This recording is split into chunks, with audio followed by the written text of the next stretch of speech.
Good evening, everyone. We are 20 Sides to Every Story, and we are bringing to you I still think oh no, it's not technically the latest full campaign from Wizards of the Coast, Dragonlance Shadow of the Dragon Queen. Um, I am Corey, and I'm the DM here. We'll get through introducing all of our players and our characters here in just a second. If you are just joining us for the first time, I highly recommend that you check out our Discord. Um, the Discord channel is a great place to learn about everything we get into, which is not just Dungeons and Dragons. We also get into DCC and a number of other TTRPGs, as well as console gaming, PC gaming, and yeah, pretty much anything. It's an active community, pretty much all hours a day, but I like to say that it's not too big to be overwhelming. And people are pretty welcoming. So encourage you to check it out. The other thing I encourage you to check out is what you can do. Um, uh, you can do on the Discord channel is our upcoming week of giving, which is in 2 weeks from now, where we'll actually be playing a number of systems that none of us normally play here on the channel. So it'll be a great way to explore new things and to give to a exciting cause. So you can find out more information on that in the Discord. And so we'll roll in here. Our party has traveled up to the northern wastelands of in just north of Kalamon, which is a peninsula which they know once held quite a few pre-cataclysmic um, structures, and that have not been seen in many years. The area itself is dangerous for its changing tides, which can wipe out most exploring parties quite easily. And so it's something they're keeping an eye on.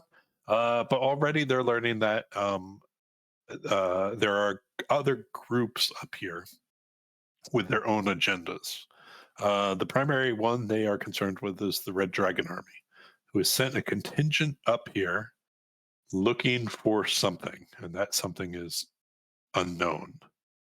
And so our characters are trying to do two things: maybe figure out what the Red Dragon Army is up to, and maybe get the unknown thing away from them, whatever that is, before they can get to it, if they think it's that important.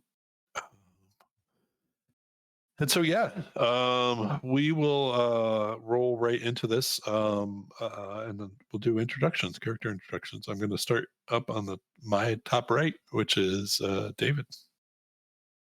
Hello, I play Cass. I believe we're at level 8 these days. Nope, 6. Level 6 rogue, human rogue.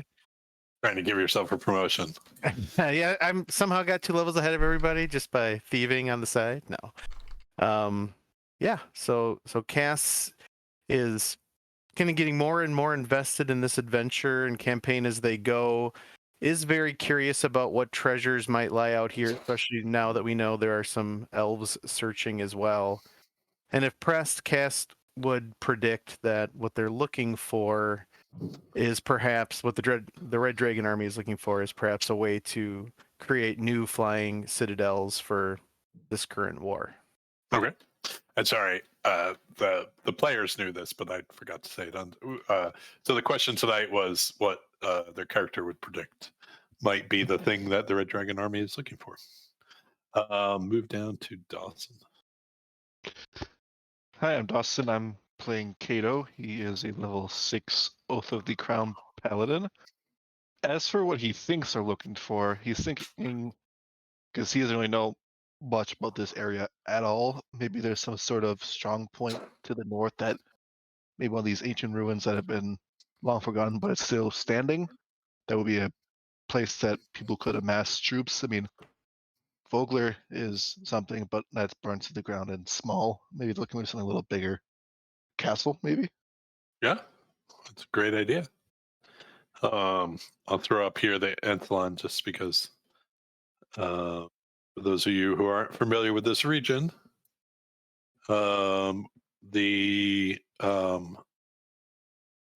the city of lost names is not.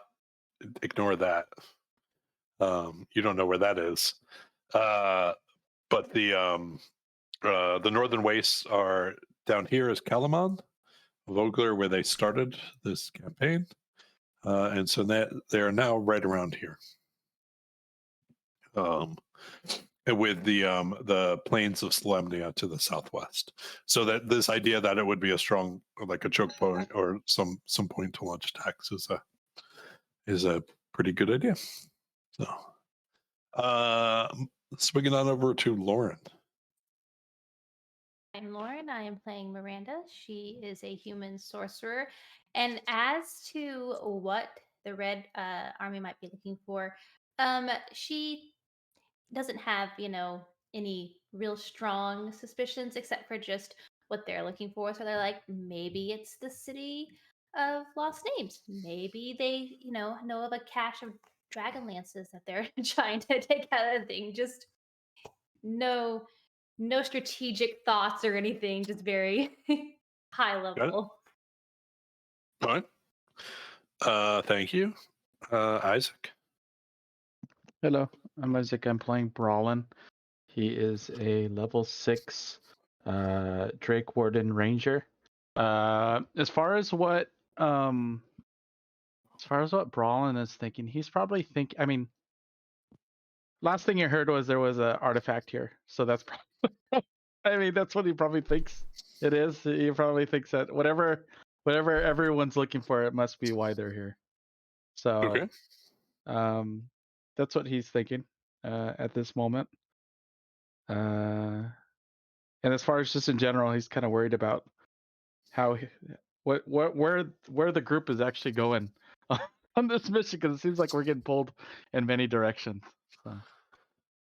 Whenever there's an overland map, you can expect to have way too many things to do. All right, and last but not least, Alex. Hey everybody, I am playing Quinton, who's a level 6 human wizard. And as for what he thinks it is, he's probably has of the same mind as Cass. He thinks it's probably an artifact like the one we have heard about that could make cities move, or some other Ishtar artifact or technology or whatever.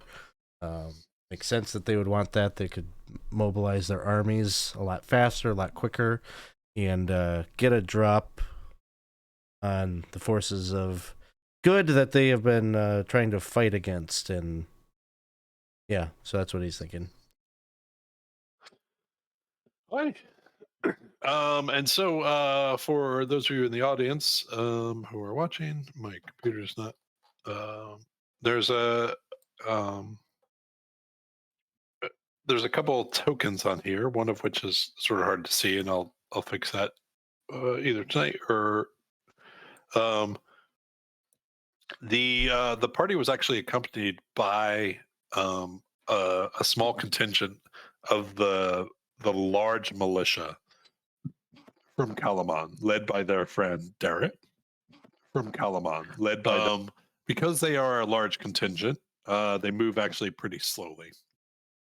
And so in this first day where the party moved up to Exile's End, the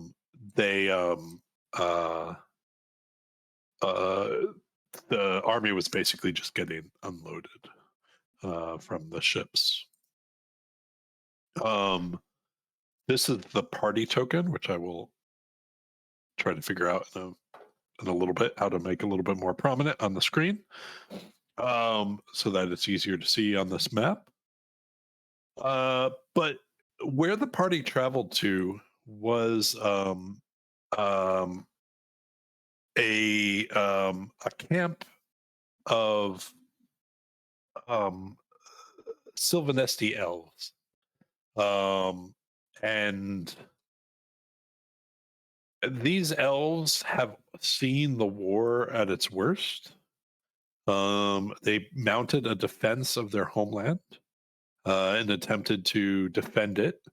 And it didn't go so well. I'm Butterbean. They are now up in the northern wastelands, also looking for some way to protect their people. They are led by a once respected member of one of the House Mystic in Sylvanesti, Zelswell, who isn't too fond at all of the party. Humans as they are, not really interested in having any interaction with them. However, they have befriended is a strong word, so we'll just say cross paths with Dalamar, a less senior member of the expedition, a much more rebellious individual within the Sylvanesti society, and who has pointed out 3 places that they might go in order to find what they are looking for. And the hope is that they would share information with him. So the 3 places you can see are C, which is the Blue Phoenix Shrine, D, which is the Sunward Fortress, and then E, which is Wickenrath. And so Wickenrath, the other 2 are known. The other 2 are known sites of structures that were there before the Cataclysm. And Wickenrath was actually a Sylvanesti conclave up here in the Northern Wastes. And so the deal they worked out with him is that they would explore some of these places and then eventually meet up in Wickenrath to report on what they found out from him. And so with that, we'll just say by that, you found a place to camp for the night. I'm going to roll a dice here. Where's my dice? Yeah, so for the last day or so, the tides really haven't affected as you slog across overland. You are having to go down in canyons and then dive back up, climb back up rather. And so you more or less the water levels are about the same as they were the day before, so they're very low in the canyons. What is your plan?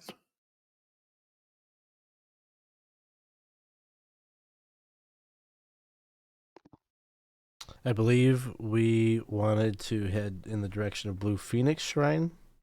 Okay. I'd say it's a good spot. It's somewhat more towards the southern end of places we want to go. Okay. I'm fine with this. And what will your path be, if I can ask? I would think we would just basically head directly west, right? Because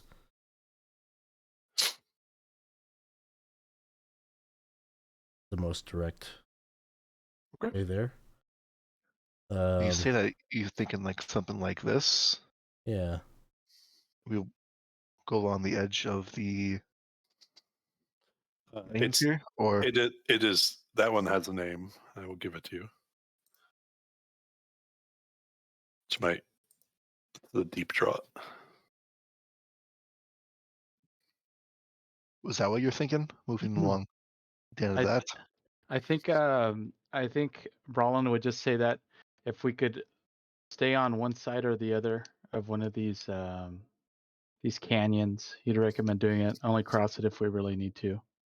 So if we could still do that without like hopping over, it might be best. That's what his 2 cents would be. Hi. Yeah, definitely. Let's stay at the high ground for as long as we can. Oops. All right. So day one.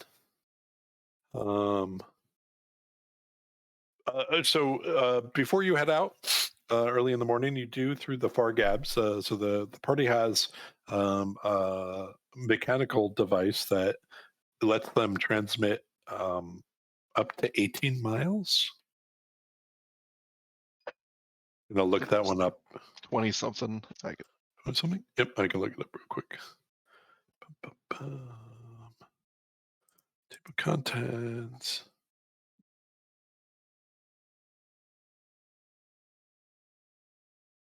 Within 18 miles of you.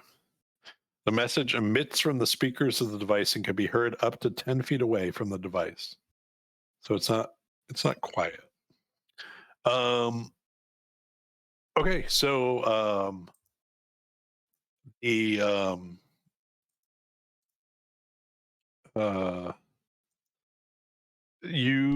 far gab sort of crackles and cranks up, and you hear, hey guys, what are you guys doing? What did you find out? Your familiar friend Darrett.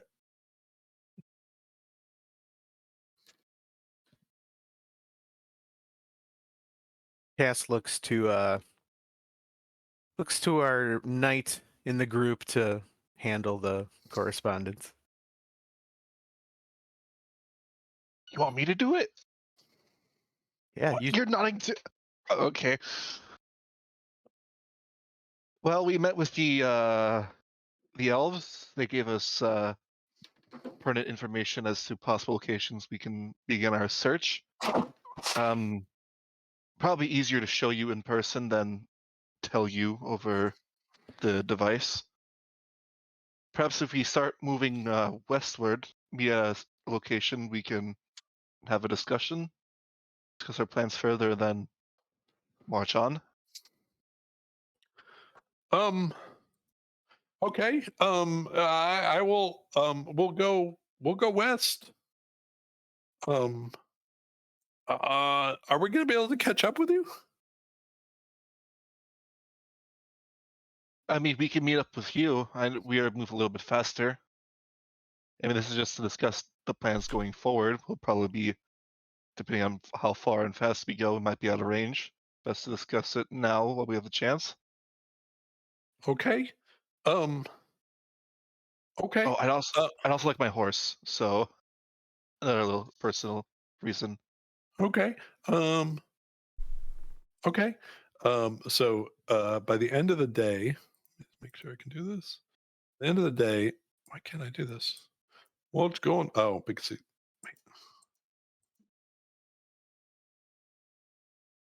Sorry. Give me 1 second. Boop.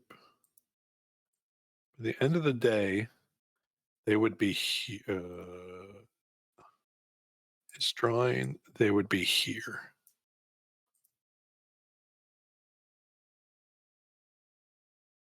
It technically could be here. This is the end of the day, end of day 2. They move a hex and a half.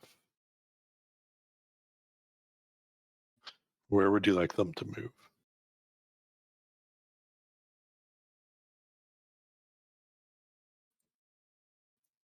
Personally, I think that's a decent enough spot. The second location, we go meet up, discuss Yeah. charts and map, tell them of our intentions, then we can Good. go ahead and have them wait in a location for us.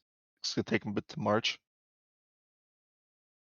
And if I'm understanding this correctly, even if we move slow in order to stealth and whatnot through this area, we would still be moving faster than them. So we could stay ahead of them, but not get too far ahead of them if we wanted to proceed at a fairly cautious pace. But Right. So you are currently 12 miles ahead of them at the moment.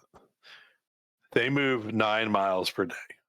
Yeah. If you go slow, you move 9 miles per hour. So you could Right. keep. Yes, I think that's what you're saying, right?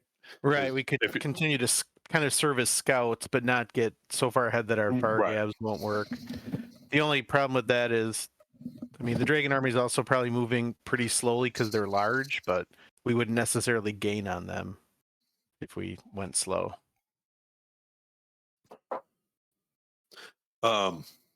So for Kato, I guess my question and Darrett's question is: are you meeting today, or are you meeting someplace in the future, sometime in the future? I'm good with meeting today. And Which would that's- mean you would be we backtracking. just- Yes. Okay. Which he So just what- says and then looks back to everyone and just I guess, do we have business with them today? Because we can use the phone to tell them everything that we know, but we could. I feel like it might not be imperative that we stick together. Like, we could all go and check out this shrine if they want to start moving up towards. Well, I guess that would be a discussion point. What is our second destination we want to go? I was sort of thinking we wanted to end with Wakenreth, I think, to meet the elves there. So maybe the army could go up to Sunward Fortress, and that could be like where we go next. And then, just the delay and such, we might end up meeting them at about the same time since they move slower than us. That's just one thought, I guess. pretty much send the army ahead of us, or Yeah. Or either they way take to the- the they second basic- destination. They basically would be doing the hypotenuse while we do the two sides on the right angle from going to C to D. So, yeah, I think that makes sense. The earlier question, though, is how soon do we want to reconnect with the army? It's really how bad does Kato want his horse? I mean, I could just resummon it, but I won't have any of its armor or its equipment with me, so Oh, that's why. I would say if you want your horse sooner, then we connect with them right off the bat, and then we don't move slow. We move. Can they send normal. like one guy to ride the horse? So I mean, the horse can ride itself. I mean, pretty much just send it in direction and it'll be here shortly. I can talk to it from pretty far away. What? Wait, hold on. What? What? I mean, if When it's you about said something, I meant like you whistle for it. kind of, I don't have to whistle for it. I just did it, just so I don't spook somebody, and just have some horse trampling about. If it's within a mile of me, I can pretty much talk to it. So this horse is Yes. a gift from your armor? Armor? Your god, sorry. Yes, it is. Oh. How much do you like horses?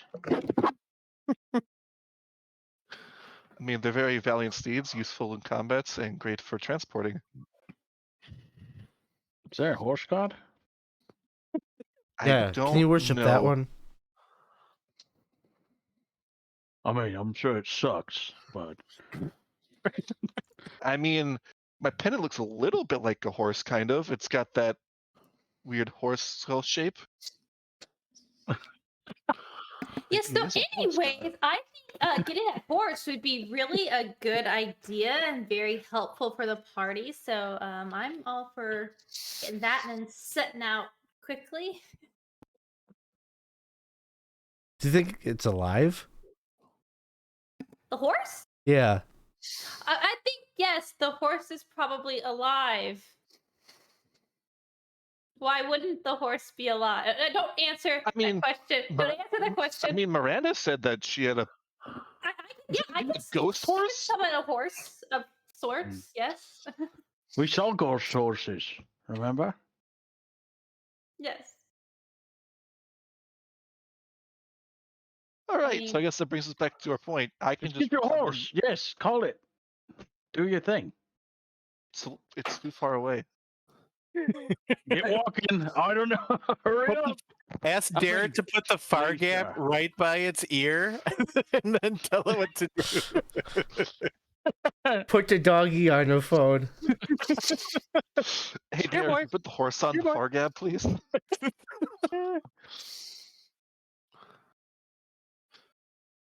Hey guys, are you still there? They want you to put Mr. Cato's horse on the thing. He's got Oh, to talk to her. No one's going near that thing. Do you really want me to? What's wrong with the horse? I'll Well, get it. you guys I'll just said get to a crowd of 10 feet around here that he might be dead. No, he's not dead. That's just that was just a Undead dumb was what I was joke. thinking. No, What? no undead No. horses. No one's going to go near a walking dead horse.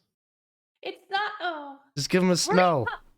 well, And how do you know it's a horse ghost and not a ghost horse? Is Oh. there a difference? That's what's going on over here.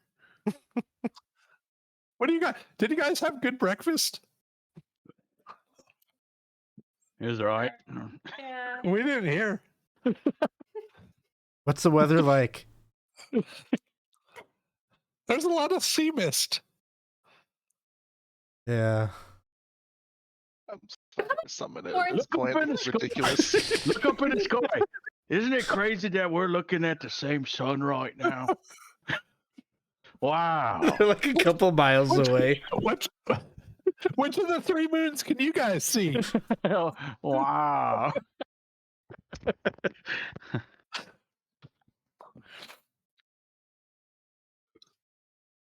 I'll just resummon it at this point. I'll just wait for tomorrow to get my spells back, and then I'll just resummon it because I don't know anymore. All right. So we're sending. What I think we extracted from all that was that you guys are moving due west. At some pace or another, and they're moving northwest at They are headed towards Sunward Fortress, right? yeah, Mhm. yeah. And you guys are headed towards Blue Phoenix, right? So is it fair to say you guys got there and these guys got there at the end of that day? How fast Sure. did we want to go, everybody? Yeah, that's We good. going normal? I'd say normal speed, right? Okay. Yeah, I think that's fine. I mean, the army could be anywhere. It's not like we're gonna be walking with our eyes closed, but we're not gonna try to sneak for miles and miles and miles. Yeah. Also, you would if it's the army, you guys are probably gonna know of it an army much faster, campfires and things like that. Like they cannot sneak. Right. So okay. So that was that day. Let's put you on.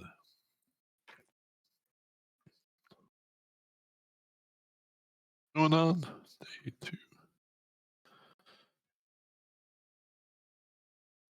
Day 2 is there. So you have your horse now, right? We didn't And go you back have all- for it, so nope. I'm gonna have to resummon it. So yeah, Yeah. 10 minutes in the morning. So, but yeah, you resummoned it probably on that first day, and now you have all your spell slots back. Is what I'm guessing. I did not have the spell prepared, so Oh, I was not never mind. anticipating that. Okay. All right. So day 3. These are you going to what are you going to tell Darrett about the elven encampment? Anything? Should he avoid them? They steer clear. They seem a little grumpy. Just kind of give him Okay. birth. Do not engage. They're aware of us. yeah. So Yeah, it wasn't a threat though, I swear.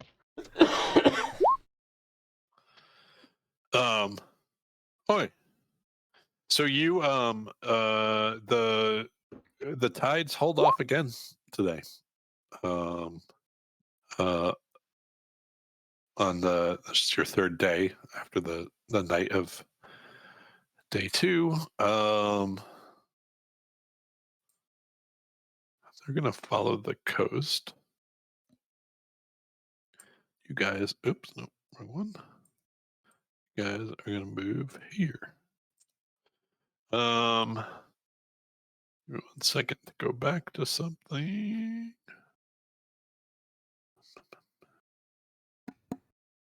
And as we get closer to, actually seeing water, it'll probably remind me of the little floaty things I have. And I'll ask, like, does anyone want one of these flotation thingies just in case? I have 3. Obviously, I'm keeping one here. Oh, anyone else? Floaty thing? Shoots you to the top of water. I'm okay. I think I'm a okay swimmer. Okay, I give I one will to Kato drown. and Give it to Kato and Kato. now have the. How many do you have? I had 3. So now I have 1, and then I gave 1 to Kato and 1 to Quinton. Cass just looks to Quinton to see if he's gonna take the third one. Yeah, I got one. Yeah, Quinton's like, Don't worry, Cash. If we're in a situation, I got you. Don't worry. I appreciate it, Brallin.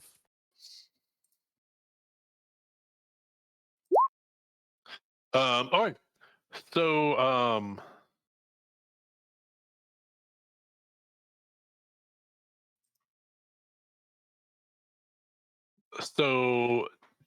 the day between after night, I should really be writing night 2 on here, because that's the timing. So day 3. Still traveling normal pace. Yes. Make me a perception check, all of you. You got it.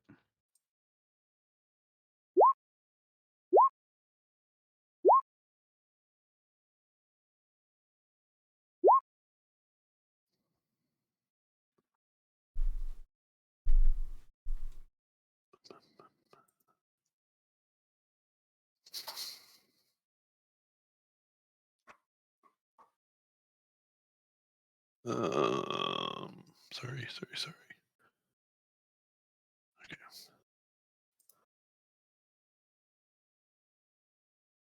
Why can't I? Why am I? All right.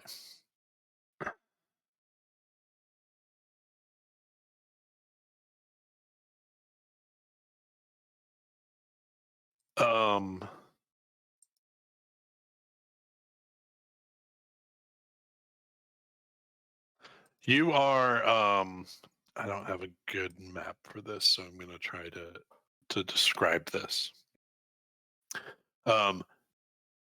Between you, while there are obviously big channels on the map, there are a number of smaller canyons that are not on the map. So you are, as you were traveling, you come across you basically come up to an edge of a canyon. It's probably about 80 feet deep. So you're at the top, on the edge, looking down into it. And both wide, it's probably about 150 feet wide. You become aware of a group on the other side, and they are definitely aware of you.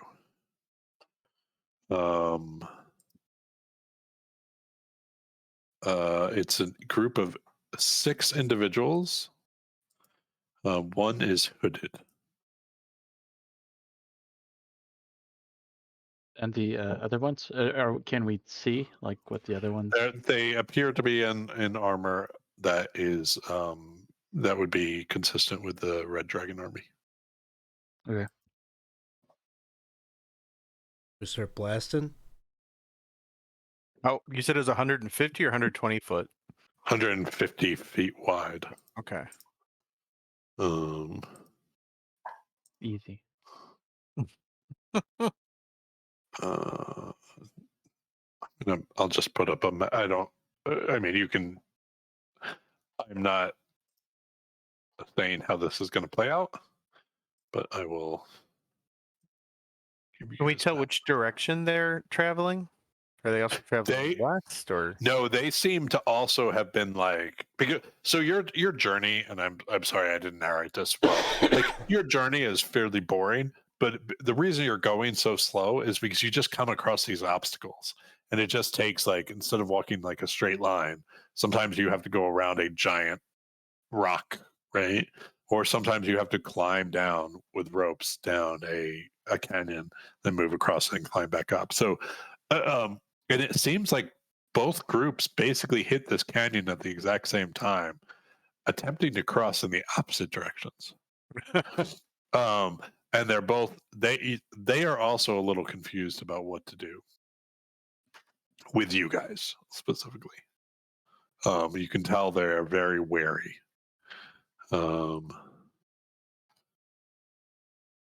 Cass looks at their hand crossbow and says, I won't be able to be of any help if we try to attack them from across the canyon.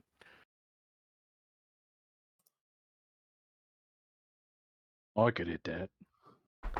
I have nothing. No, not.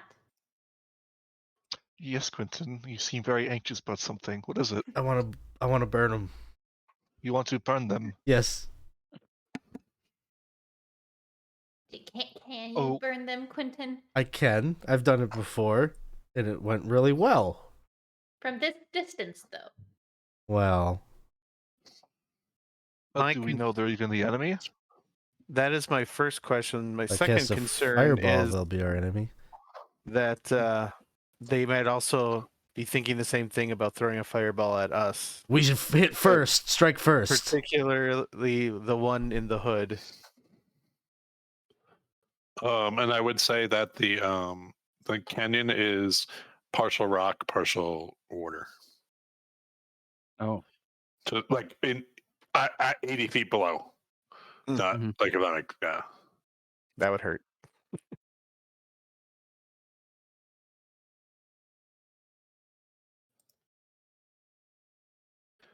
Oh. I guess I leave the discretion up to you two. You are most capable right now. I can do nothing. How far away are they? 120 feet ish. I'm gonna cast fireball. It's probably a terrible idea.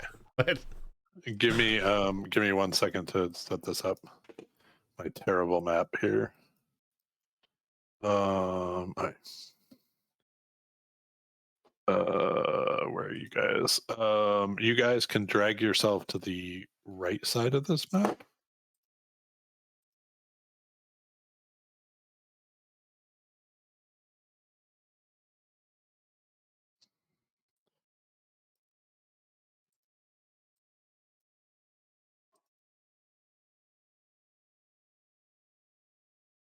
Oops. Wrong way.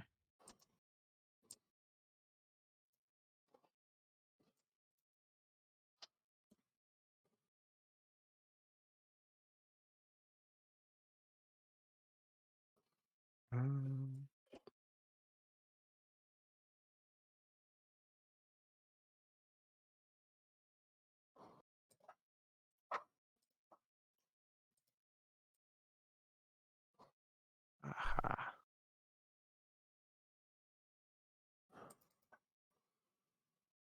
Forgot. To the maps again. My desire.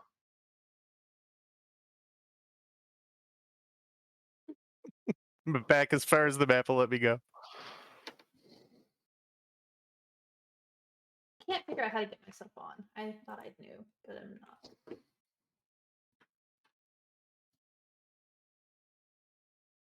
Sorry, okay, onto the map.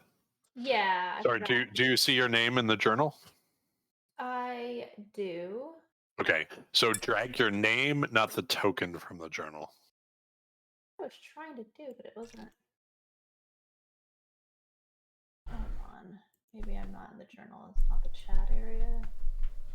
It's one over from the chat. It should be. You're for not you. like stuck under Kato's horse, are you? Because it looks like Oh, someone. it might be actually. Is that me? Oh, that's me. I'm under Oh. the horse. Oh, you're under the horse. Yeah. It was an evil horse. tokens. Trampled. All I know is we have a large creature on our side too, so that's good. Seeing- I can drag it on if you're Okay. still having trouble. Yeah, for some reason I don't see myself in that second. Yeah. I need you guys to roll initiative. Let's do it. Does Gertie have a flying speed at this point? Not yet. I don't think so. I'll check again. I was looking at that right now, Nope. actually. I don't think so. Oh, No. that's all right. Sorry, can I do- forgot to do turn order. I forgot to turn it on. Please roll again. Oh, redo. For some people, might be good. Wow. I can't really do anything anyway. No, I will stick with my first number. Oh no! I can't do anything.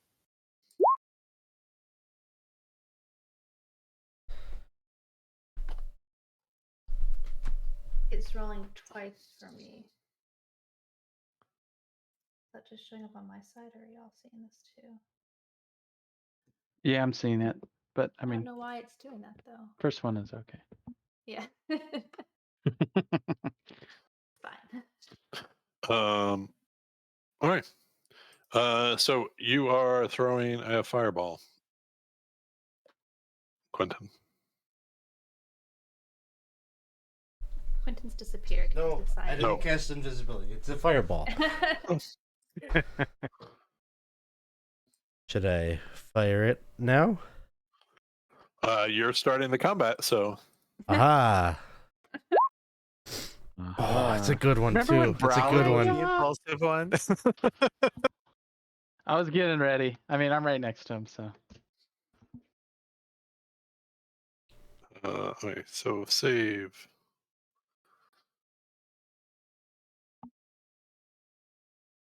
Don't save. These are the save.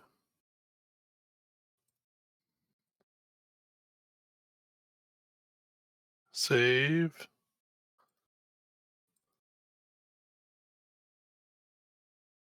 Don't save. Okay. So it was one. Okay. So 17 or 34, right? Yep. 17.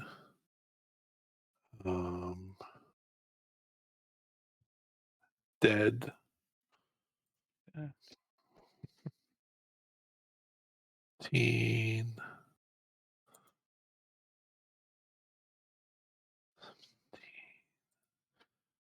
Dead, and then oh,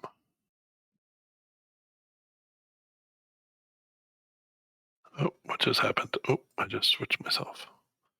1 second.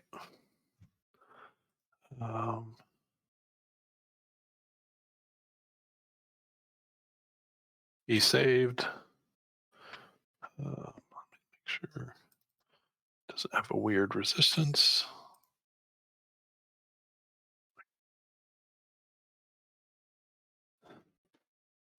Bye. Brallin, you would be up next. Okie dokie. Well, Brallin's gonna continue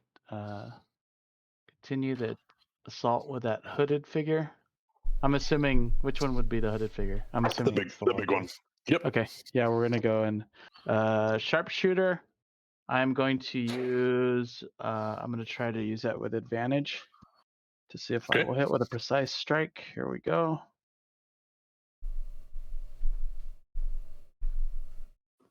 Ooh. Good. All right. So it would be. Can I click the damage? That'd be great. All of our tokens are in the way. There we go. That plus. Okay, now here we go. Here's a little bit extra stuff. That crit, that means that I get to double the D8, right? That would be associated with that. Like all the damage No. associated that I'm gonna do. So you don't get No. to double things unless I'm not realizing. when you get a crit. Yeah. I'm using a precise strike, which allows me to add a D8 to the damage. Oh, I see what you're saying. Yes. Okay. So is this sorry? And I think this is where we got messed up the one night. What is the 2? Oh, never mind. It did it for me. D8. So apparently it added it. Do you have Piercer? Oh, I do have. Actually, you know what? It is Piercer. That's what it is. Okay. When I crit, it rolls an additional damage attack. Got it. So there's a lot of things coming. Yes. So is that everything on that line, or is there more? Is sort of what I'm at. I still have to continue to roll Okay. For a new attack or for more damage? for more damage. Got it. Okay. All right. So it'll be these 2d8. Okay. I will also use favored foe, Okay. which will give me a 1d6. Do I get to double that as well because of the crit? Yes. Favorite foe is a bonus action though. First time you hit a creature. Got it. Okay. Yeah. So it's not a bonus action. Just I get to add it. All right. So 2d6 coming. Got it. And whatever that is whatever that is, I did plus 10. So let me add this all up for you. Wait, why plus 10? Because I did my sharpshooter. Okay. So you didn't say that, but I'll take it. But just so you realize you didn't say Did I that. not say it? I'm sorry. Because you said you were rolling with advantage, Oh, which would have negated that, but it's fine. I'll take it. Just okay. Sorry about that.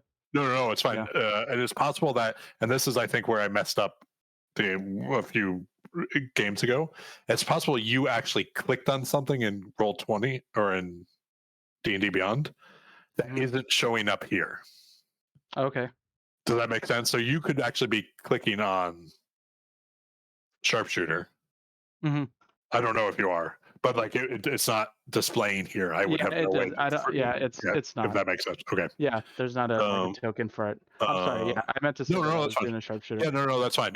Because I was accepting that with advantage, and that would have changed that. So okay, so plus 10. So in total, it's 21 on this first line, 25, 33, 43. Okay. Correct. Yep. Okay. Wow. Second attack. I'm also gonna use another attempt to do a. I'm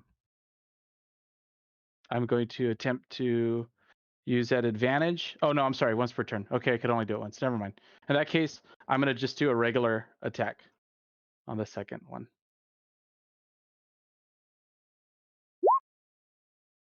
Mm, 15 to hit. What's going on here? That misses. Okie dokie.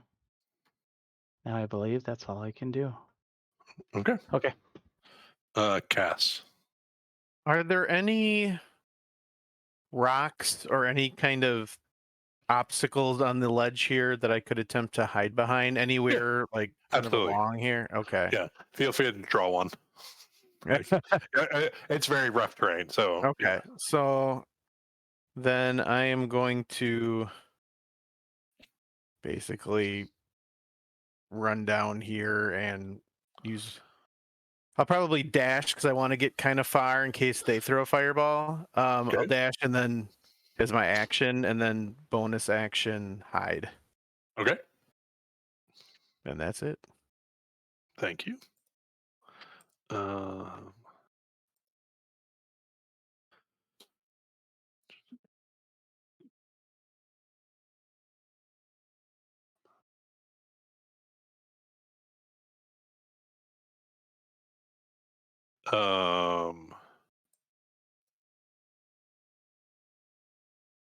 You see something that's going to be very, very.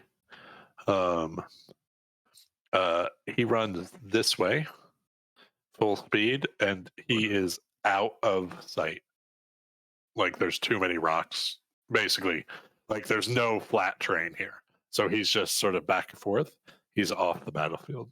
He's no longer visible.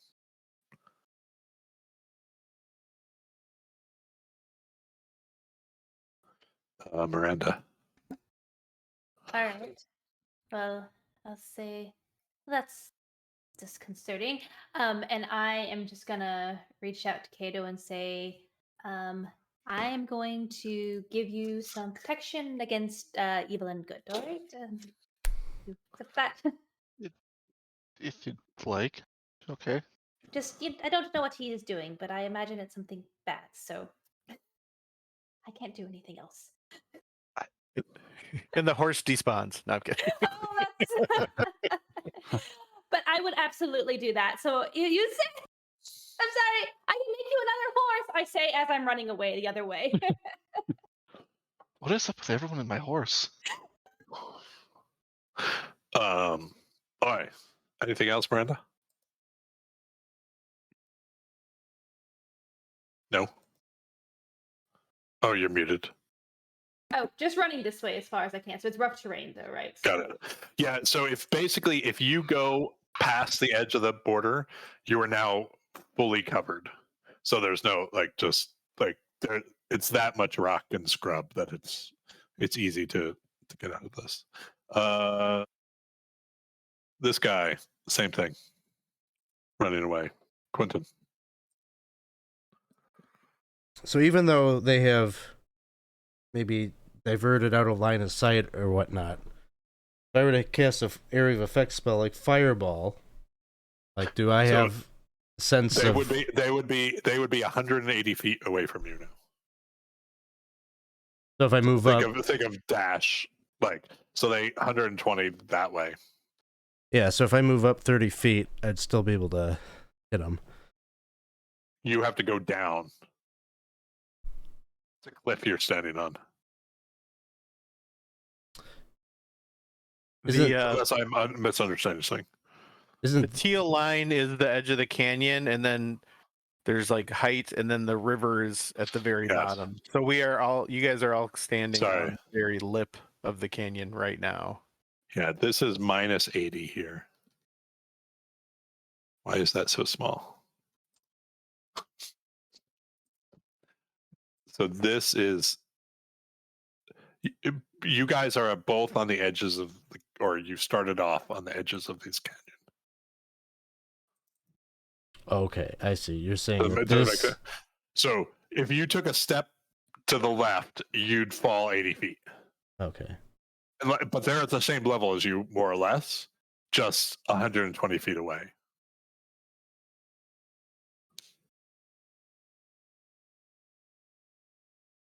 I guess there's not much to do then.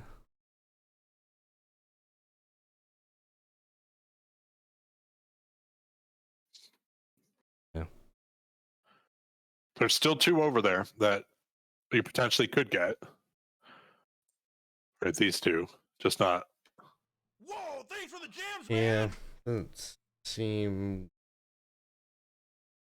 Okay. I'll just pass turn. Okay. And so these two do make it off, and that is at least for combat rounds. Doesn't mean the end of your interactions with them. But I'm going to take us out of combat.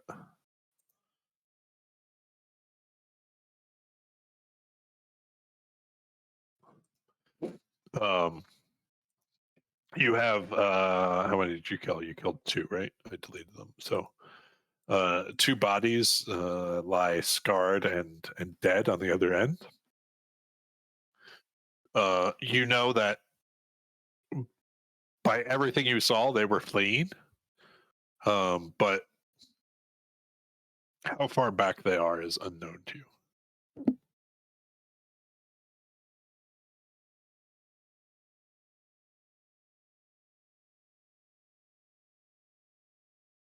Does it look like there is a way to cross farther down in either direction? Or are we pretty much, if we want to continue west, we have to find a way across this thing?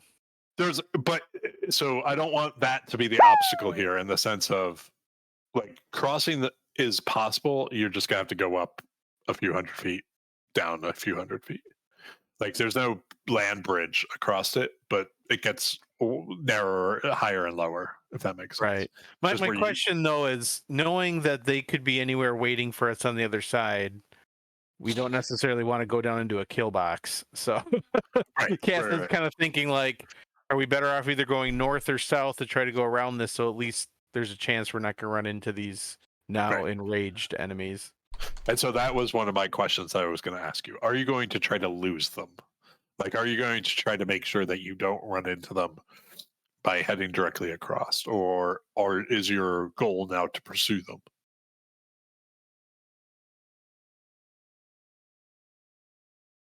Personally, I feel like pursuing them would be a better course of action. The less the Dragon Army knows of us being here, the better. Yeah, I would want to pursue him, but that's my vote. Maybe Brallin and Quinton can give the rest of us some cover fire as we cross, and then we can kind of hold our ground on the other edge as they cross, just so we're not all down in the water, and then they come back and start shooting down at us. Sure, that sounds good. Right. Yep, that sounds good. Sounds like a plan. What? So what did I say? It was 80, 120, 80. So I'm going to say that all your movement speeds are 30. Mine's 40, but yeah. Okay. So and are you thief or no? Yeah, I'm a rogue. Well, I'm not Okay. a thief. Well, yeah, I technically am a thief. I Do can you have the climb climbing? very well. You have I the do. climbing? Okay. Yeah. So for you, if you wanted to get down, it would be whatever that is. 80 plus 80 plus 120 divided by your dash score. Right? Like Yeah. so you would be able to get over much faster than anyone else. For the rest of you, it's good. I'm gonna say that it's I'll just give you 2 turns to get down, 2 turns to get up, and then whatever your dash score is across. So that would be 2 turns. So six turns to get. And I won't do athletic checks or anything. We'll just because of Cass. We'll just say Cass's. Yeah, I'd all that stuff. I'd want to get over there as fast as I can using sprinting and Yep. bonus actions and all that jazz. And How, just how far ahead of everyone do you want to be? Oh. I think again keeping an eye out ahead as much as possible and up, kind of stopping and making a check, even if that costs me like a little bit of movement. But I do want to get across just in case there's a larger force, and I don't want my other guys to get too close. So I would put myself in a little bit of risk there, hoping that maybe I could even get across and hide, and kind of keep a lookout. Sure. Okay. So Cass does a couple things in the sprint over. One is gets ropes so that it's easy for you guys to climb back up. The group of you who are going, and then 2 is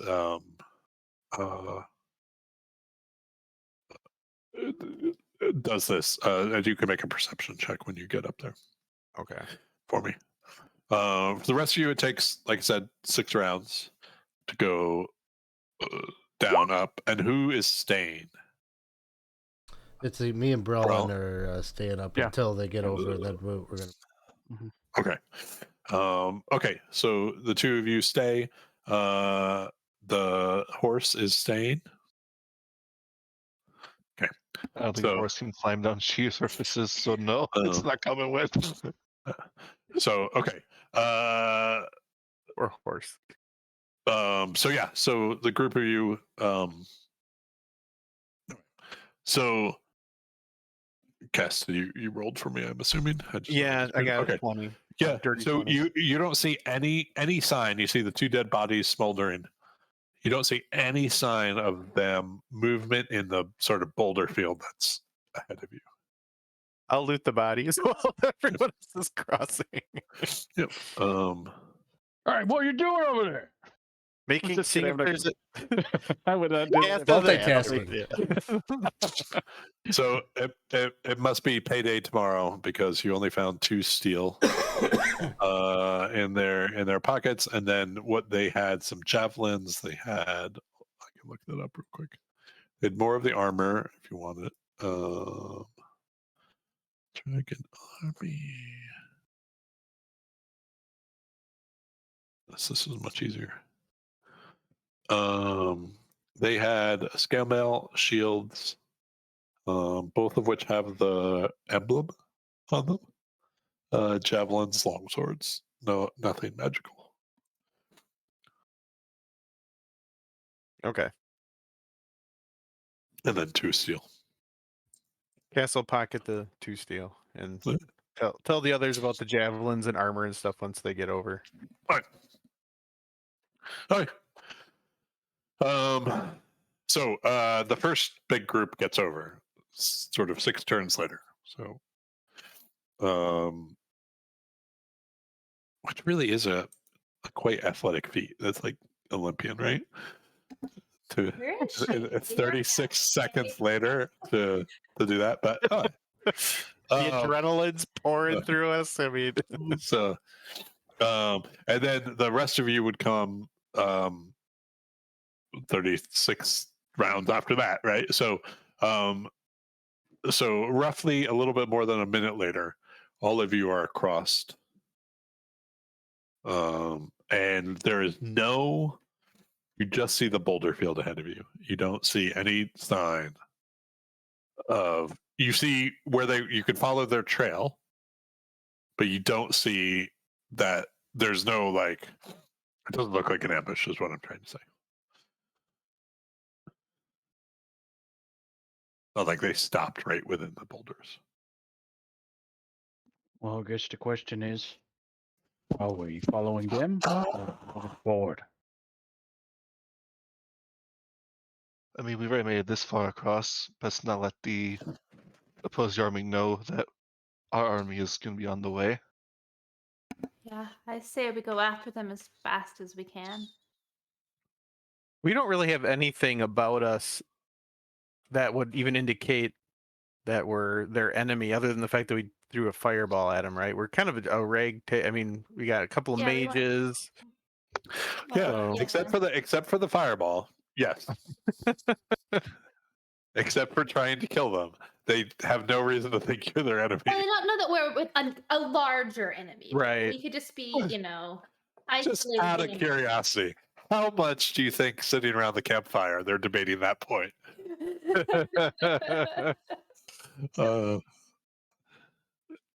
But yes, like there's no. How would they know you, right? Yeah. So I guess I do tend to say I wear the colors of Solemnia, so Right, but Yeah. like in the sense of how would they know you're with Kalaman? Like Kalaman. all those things. Like you could just be a group who doesn't like people from that side of the canyon. the wrong side of the canyon. You canyon racists. this Yeah. deep canyon ain't big enough for the 2 of us. Yeah, you might say there's a schism between us. Yeah. So so what I will need, Brallin, I'm going to assume it's going to be Brallin, but it could be anyone. The tracking, so a survival skill. Okay, sounds good. And just an FYI, we do have the 5 rerolls from chat. So All right. Yay! Thanks. Thank you, Cliff. Thank you very much for the rerolls, and for everything. Sorry, I scrolled down off the when I was looking for the schedule, so I didn't have the actual video play, so I wasn't paying attention to it at all. So my apologies. 17. Okay. Yeah. So you don't have much of a problem, and for the purpose of you not just while I'm thinking of it, for you not summoning the horse every morning, you can tell the horse to come find you. I will allow that. So in other words, the horse independently will find a way across the canyon. It'll just take a while to get there. Good. It's just going to creep up on us around the campfire and scare the crap out of us. later mean, on. it's gonna. I'm happy it's on that side. You're gonna find a very large, shallow grave, and it's just gonna stand up from the middle of it, and be like, "Hey guys." Oh, bad. Horse But it's guards not- are it's getting not more dead. destroyed. It's not dead. It's Yes. it just likes to sleep in graves. So yeah. So so you it's easy to follow the trail, right? There's blood, there is just the smell. It's easy to follow the trail. It goes for about 200 feet or so due west, and then it takes a sharp turn north, which let me bring you guys back to a map that you might care about. Where are you? You guys are here.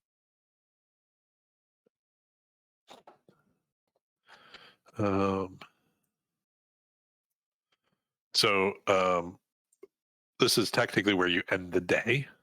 So let's say you're about there. Um, so they are headed north. You would be headed west. So this is the first time it is deviating from roughly from your where you would normally be traveling. So what is your choice?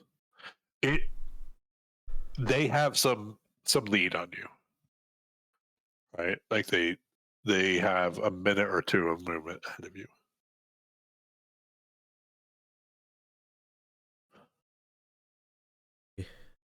Pursue. Keep pursuing. Cass votes against it, but we'll go with the majority. They only had two steel on them. Not worth it. What? So sorry. Here. I think Brallin might say maybe well, I don't know if it looks like we might even catch up with these fellers, but I mean maybe we go a little bit further, see if it changes again, and if not, at least we know that they're headed north, and that we might guess that maybe the rest of them is north. I mean, the terrain here is such that I would think eventually they're going to hit a snag where we're going to catch up.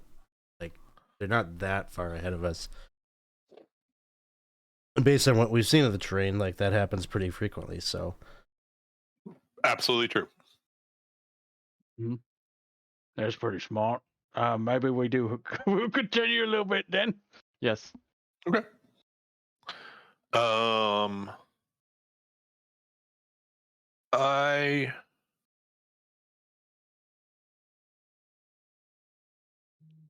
Let me just do one thing in the background.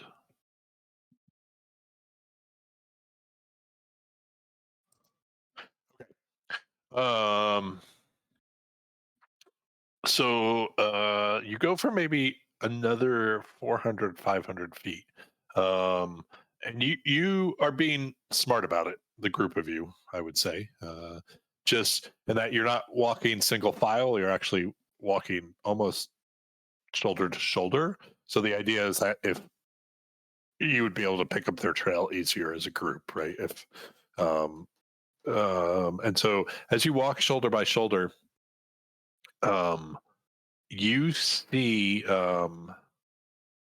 in front of you, let's say, we'll make it Kato. You see one of them dead, sliced through the heart, in the ground in front of you, like body just it looked like it was a quick plunge of a blade. His half smoldered corpse, and then the blood, lifeless on the ground. Cass will investigate the body. Okay. Sorry, it's not the big guy. Just to be clear, it's one of them. Okay. All right. If that wasn't obvious. I rolled a 26 for investigation, if that matters. Yeah. Oops. Sorry. I know you want that number. It's close enough. There are 5 steel pieces on him. So you see make me.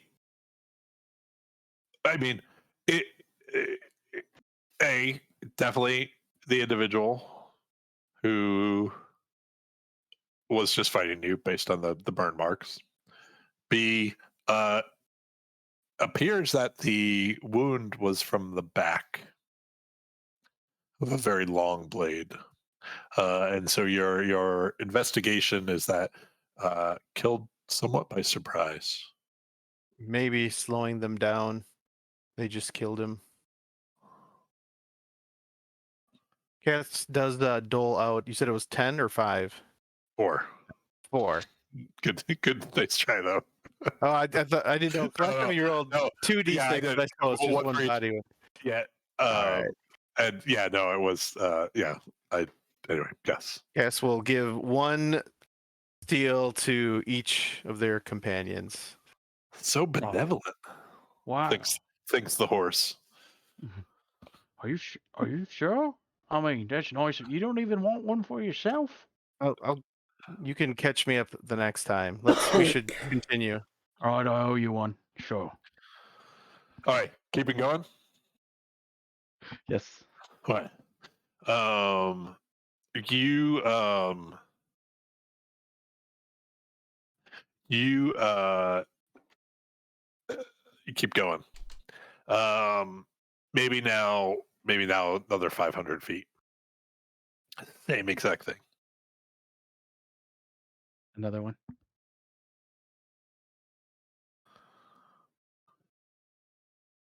This one though, an investigation. I won't make you roll.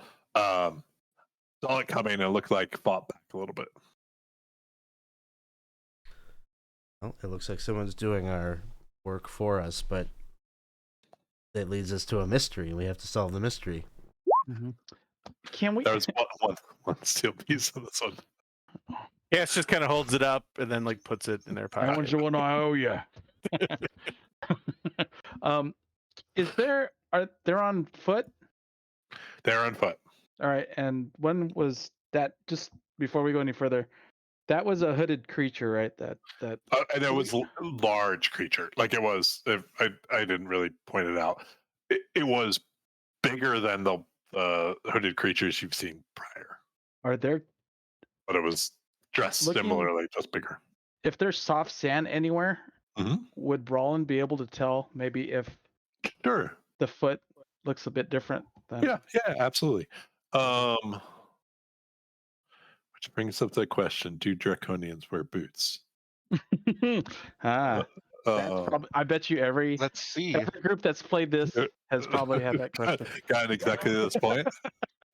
Let's check the art they have in the book that you shared. Maybe they are wearing I was gonna boots. say maybe even the cover. Well, not all of them. Make me a quick oh, who do I want to see this? I'm actually gonna rewind here because that's an excellent point. I'm gonna rewind to Cass's investigation roll, which was very high earlier. And that's where we're gonna make this revelation. Cass, you do see the 2 sets of boots coming in. And a different set of boots coming in. Obviously, one set of boots is not leaving because the person's dead. But you see 2 similar sets of boots. Like,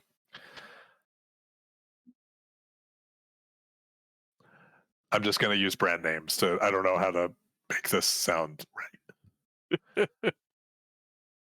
Into the clearing that you did the investigation check, there were 2 ye old Adidas sneakers pairs of walking in and 1 ye old Nike. Right? Dead guy wearing Adidas. Leaving were 2 Adidas. Right. I think given what we learned at the fort about how the certain types of draconians can take the form of dead bodies, Cass would surmise aloud that perhaps if they come across 2 humans, one of them may be a much larger draconian in disguise.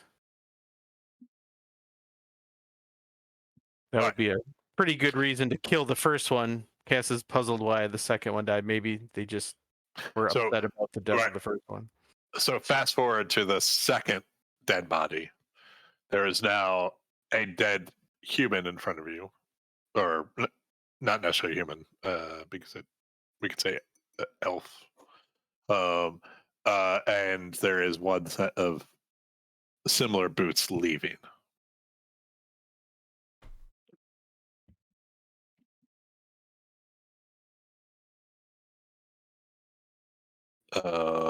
Pursuing. You're now about, like I said, about 1,000 or so feet away from your original path. So nothing bad. All right. I need all of you to make me perception checks.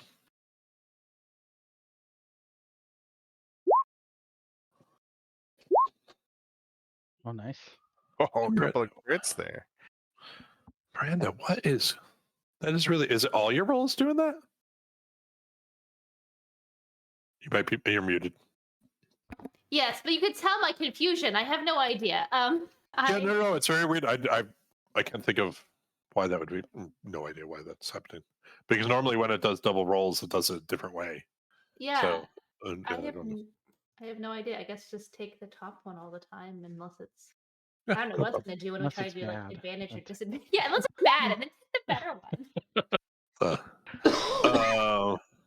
Okay. So you see you see some about, let's say, 90 feet ahead of you. You see some boots, some Adidas boots sticking out from under a rock. That would be Cass and Quinton. Like someone's hiding behind a boulder. Like, so you see the edges of the boots. So we can see the boots, but it's impossible to tell at first glance whether someone is wearing the boots. Yeah, probably. You just see the toes. Yeah, We'll Cass will say- kind of hold a hand up to try to stop the group and creep forward to see. Yeah. Meaning trying to stop Quinton from fireballing him. Yeah. He got like a couple of the syllables out, but he'll stop. He's like mid-sign. Yeah, I would want to stealth up, even though I'm sure we weren't silent approaching as close as we were. But if we're still 90 feet away, I'd want to try to stealth the remaining 90 feet just to see if. Okay, make a What are the other? While he's doing that, what are the rest of you? And you can make a stealth roll. What are the rest of you doing? On some mage armor because I had not done that yet. All right. Circling maybe around slightly, Okay. just so that, Yeah. and be ready to fire. Okay. Anything for Kato? Protecting the mages. Okay. And Quinton, are you prematurely? Maybe I'll cast invisibility and follow right behind Cass. Okay. All right. So you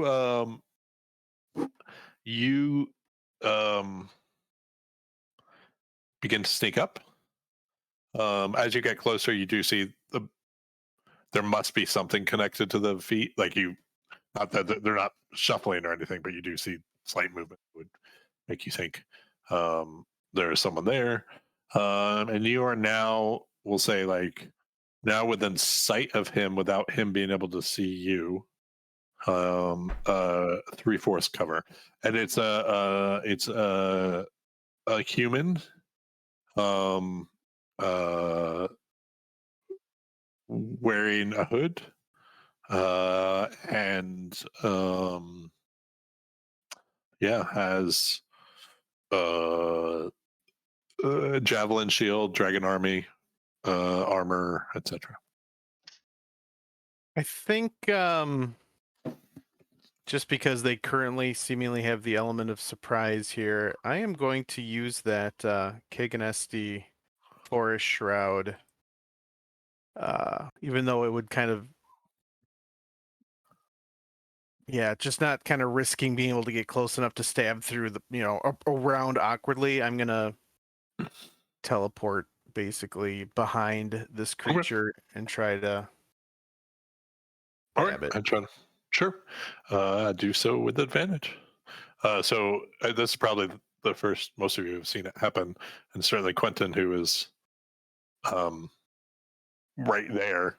You see him lift this shroud around him, or this cloak around him. Sort of the feathers sort of dissipate to the air, and suddenly, is that with advantage? Yeah. I think it. Well, actually, I don't think. I think you roll once more. Just You're right. You're right. Just in case I crit, I will. Yep. Well, Yep. Okay. Yeah. So, you basically cut through this creature's basically where the neck hits the shoulders, and you hear this spurtle of blood as it takes its last breath, and sort of the weight of the body sort of shifts to your dagger. Dagger, short sword. Sorry, your short sword. And as it starts to come down, like the weight exponentially grows as you see this creature just sort of morph into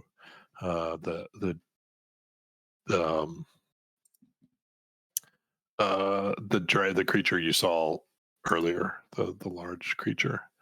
But wait, there's more. 1 second. Oh no. Yeah, what's the death knell on this sucker? Draconians go boom. Some do. They do something every time.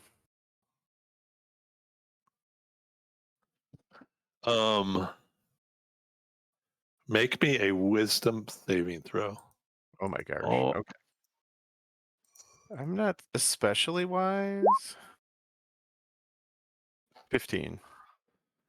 So, what you see is sort of this creature, right? Like start to like it went from human to this large, and I think I have a picture of him for you.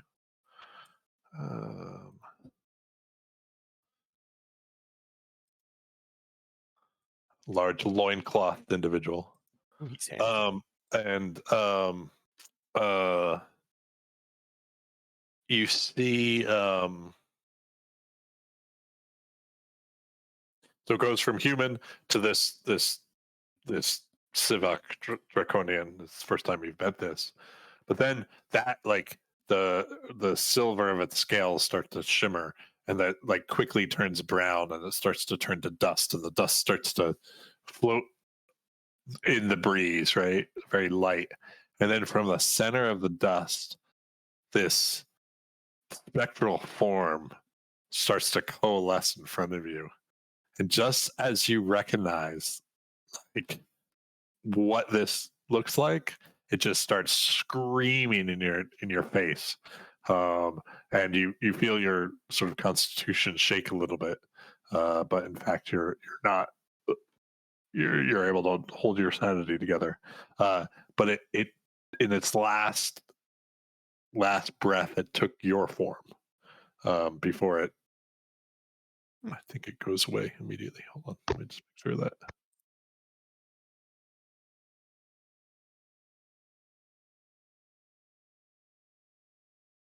Oh, and it just sits there. You all can see this this like spectral image of Cass shrieking incredibly loudly.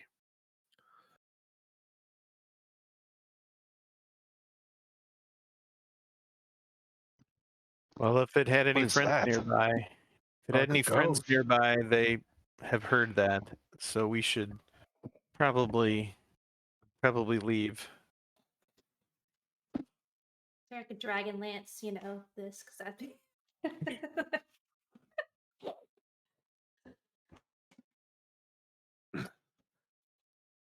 So when it dies, like everything on its person also disintegrates. So there's no loot. So yeah, Cass is ready to head. That's his head worst back up. enemy. Yeah, like stupid thing, but at least I got to use my shroud. That was nice. Okay. So after about, are any of you investigating, anyone other than Cass investigating the large shrieking creature? Oh, it's still there. It's just standing there. Continuing. It's still shrieking. No. Okay. Yeah, I'd probably So- draw closer to take a look. All right. Make me a wisdom saving throw.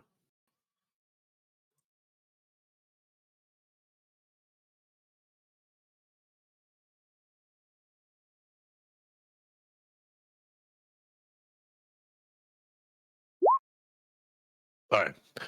As you come up, I'm gonna re-roll. It was a 5, right? Mhm. Okay, I'll deduct it in a little bit. Okay.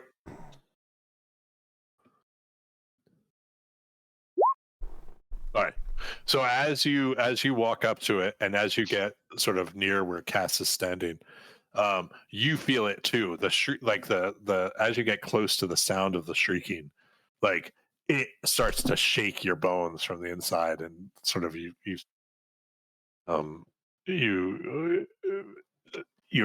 mind just does not feel like your own for a moment. But you're able to shrug it off. And about a minute after it died, it dissipates, and it gets quiet, and all you can hear once again is the sound of the sort of the wind and the waves of the ocean in the distance. So I think this probably we're exactly halfway through, so it's probably a great time to take a bio break. So we'll do that. We'll be back in 5 minutes, everyone. Thank you for joining us for Dragonlance Shadow of the Dragon Queen, and we will see you in a few.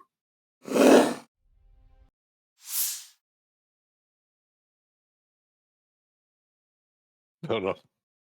Hi everyone, welcome back. Sorry, we were talking about haunted real estate. Haunted by perverts or ghosts. Take your pick. Okay, so the party just had their first encounter with, I think they've now encountered 3 of the 5 draconian types. And so the Sivak Draconians, where they learned that 2 things. I'm sorry, they saw in person. They had known this already a little bit. Was that this dragon can take the form of someone that had already killed, and then also they learned that apparently it can do something when it is killed that affects your psyche. So we'll get back to the overland map, which I think you guys are on, right? Yeah. Okay. Perfect. So the end of day 2, or at the end of day 3, sorry, you are there. Just throw this on the map so I remember. 3 and night passes as well. It's I'll say it's pretty easy to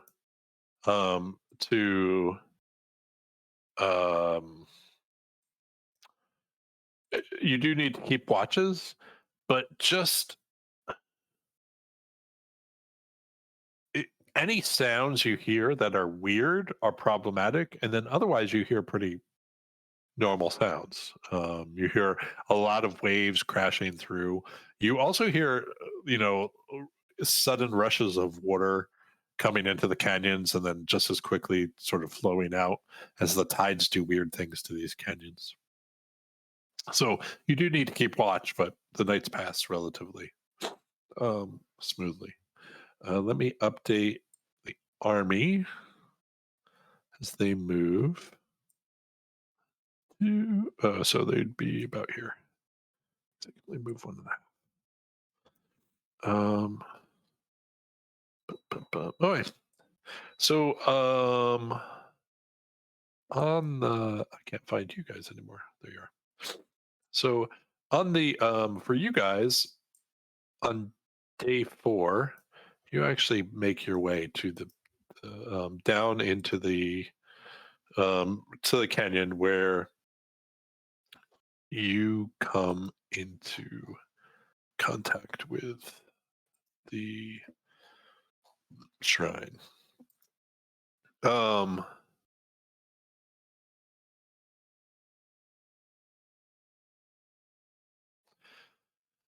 so as you come down into the shrine, or down into the canyon, sorry, you start to see on the canyon walls, and this is very different than anything you've seen before. You actually see carvings, and they start out very primitive, almost unrecognizable, hastily made. But as you go further in, you start to see sea life and like aquatic plants carved into the wall. Um, uh, you see a lot of motifs of waves, a lot of motifs of water in various forms. And as you get, you see in the distance as you're walking through the canyon, you see um, just a beautiful shrine with even more of these motifs carved into the walls of the canyon, and it is like looking at a coral reef, but where the artist has carved that into the wall. It's fairly mesmerizing. So mesmerizing to the point you don't actually realize that a little bit up on the canyon wall, closer to you but off to the side, is a ledge, and on that ledge, um, um, um, you see a group of maybe 9 or 10 elven-like forms, but they look a little different than probably most of you have seen. Have any of you spent a lot of time on the sea? Your characters? Yeah, it says that. Okay. Um, so these are, you've probably heard of the Dimonesti elves, the sea elves. And so I think I have a picture of one of them for you.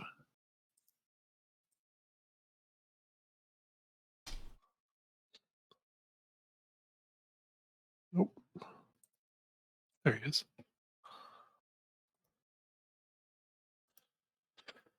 Um, um,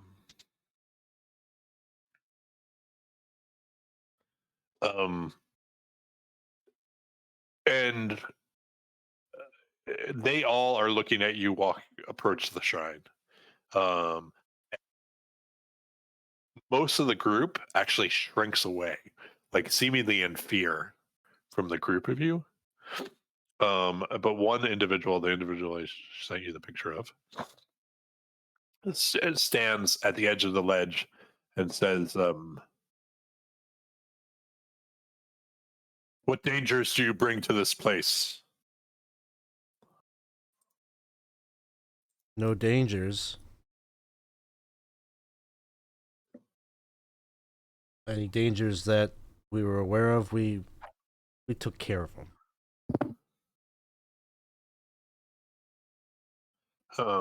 And you can tell he's sizing all of you up. It's very clearly. He's looking at your weapons. He's looking at the horse. He's looking at just his eyes are darting from person to person. What business do you have here?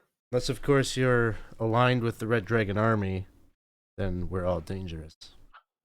Those of you who have good hearing, who hear at the mention of that, you hear the group behind him respond to that. They're talking amongst themselves.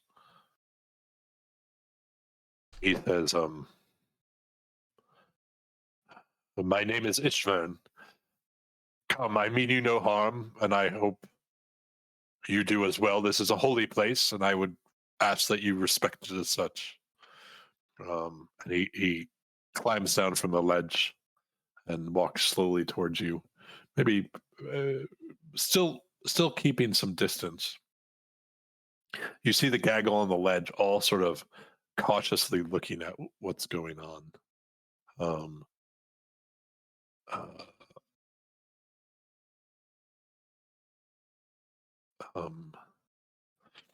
and he says,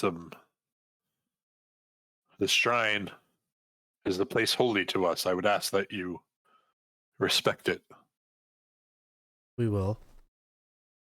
Which deity do you revere with this shrine?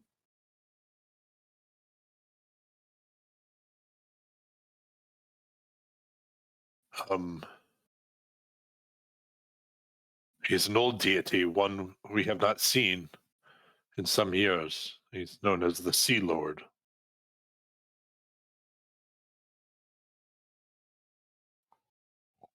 Does that sound at all familiar? I mean, Cass isn't really a scholar, but also You can- is a collector of knowledge. So You can make, in that case, you can make a history check, or you can make anyone can make a religion check.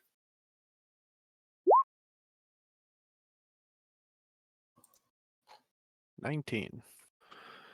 And Ooh, then, so neither of you are sure. Your best guess, if it was going to be anyone, would be Habakkuk, the god of the seas.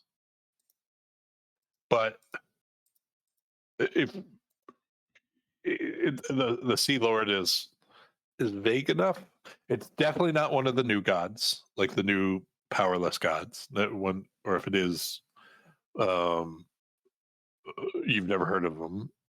But if it's one of the old gods, then Habakkuk is the best guess that you have.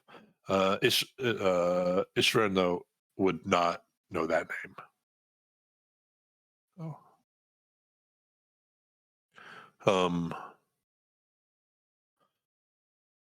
Have you had encounters with the Red Dragon Army then? Yes, we have. They've taken 4 of our people. We came here on pilgrimage like we do every year. We did not know they were here. Where have they taken your friends? I don't.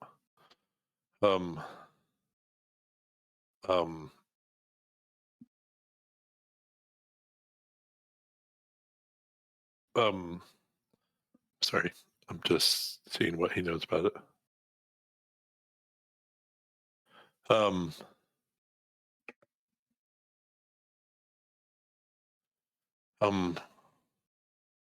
We don't know. Our leader, Yerkal, was taken with them. Many of us died. There was some 100 of us came, and only we remain. We pray that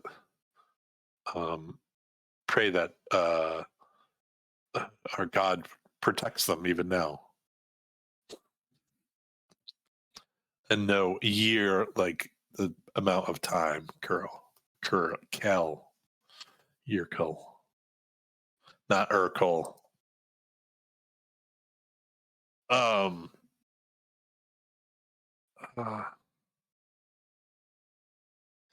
And he looks, who amongst you, there's 3 of you,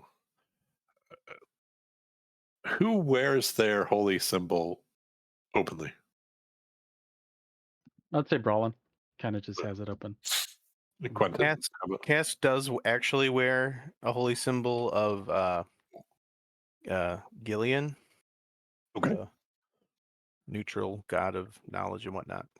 Okay. Which suspiciously looks like what Quinton also has.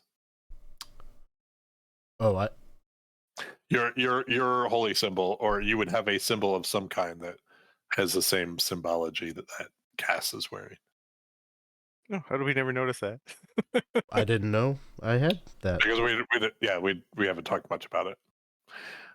But so I'm going to guess that in that case, Quinton does not know.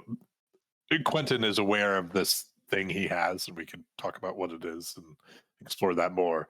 But the symbology on it matches what Cass wears openly. Just so you know, we can, like I said, explore that a little bit more. I had not put the connection between that together.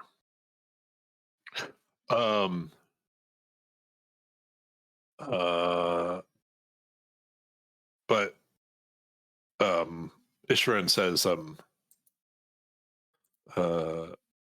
looks at Brallin and says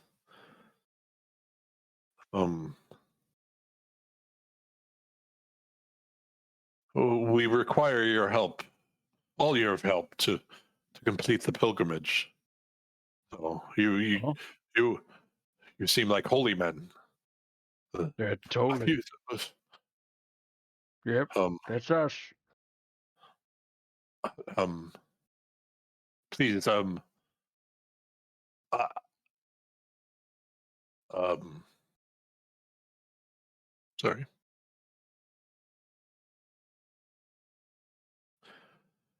We come here yearly to bring an offering to the Sea Lord.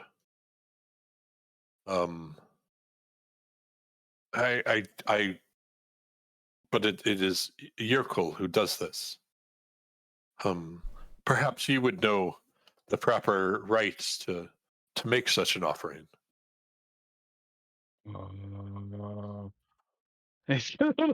I might redirect this one to my teacher and mentor, Kato.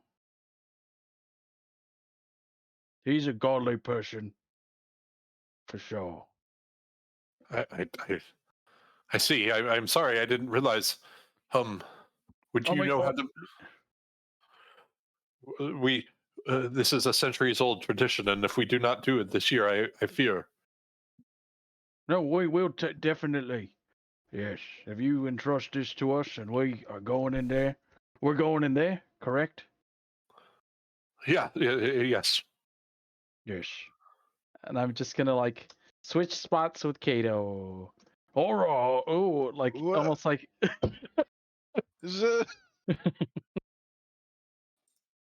I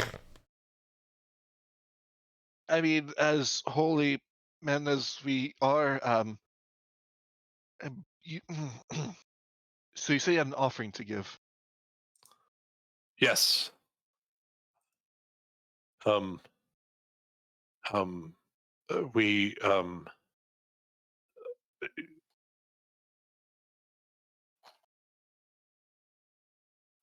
We sorry, I'm trying to. I can't find if it specifically says what the offering is. For now, we're just going to say it's a number of beautiful pearls, about beautiful shells. It's just things that come from the sea that are particularly like, like kids would collect a trip to the seashore, but beautiful abalone shells with um, the iridescent insides and things like that.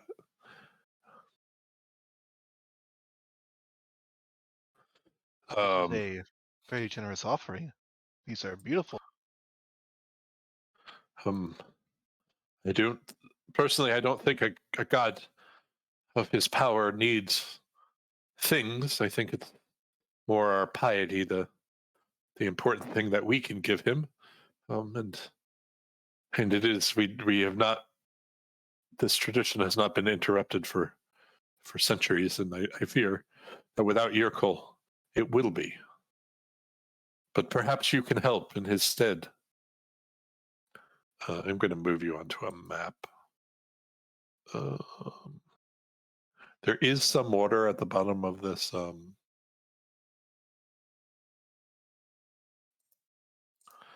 going to move you guys onto the map too, because you probably can't see anything, can you? I cannot. Okay. Give me 1 second. Quinton, can you now? Yep. Okay, let me know. I'm moving you slowly on. Miranda, Brallin, Kato. Yes. Can you all see? Yes. Um.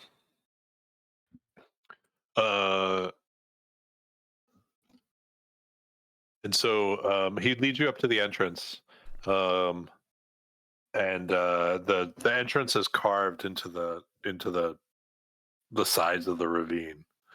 And you see it's an ancient algae covered double door, made of beautiful white granite, and it's etched with a completely eroded symbol. The algae has grown into it, some of a majestic bird with outstretched wings. Sort of it splits the doors. And it's now because it was Cash. You rolled the religion check earlier. Yes, yeah, I got a Okay. 19 and This is the first additional connection that you have to Habakkuk. You recognize this as a blue phoenix, which is his symbol specifically. And so Yerval, not Yerval, Ishmael says to you, so here's our first. When Yerval comes, there's a prayer, he says, and the door's open. And he looks at you, Kato, and he's like, do you know this prayer? His voice cracking with sort of a little bit of desperation.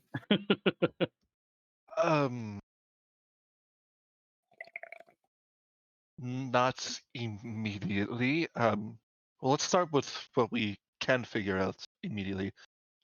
Your leader, does he speak in the common tongue or your own language? He can speak both. I don't know. And he calls up in Elvish to one of the. He explains that he hasn't been here for the pilgrimage, but there's other people in the party who are sort of telling him like, Yerval did this, and this is what we saw happen. And so, and he says, it was a word we were unfamiliar with. I'm not sure if it was common or it was words. Sorry. Like, I'm not sure if it was common or what language it was in. Maybe there's something on the door that could give us a sign. I'll go up and like have a look. Okay.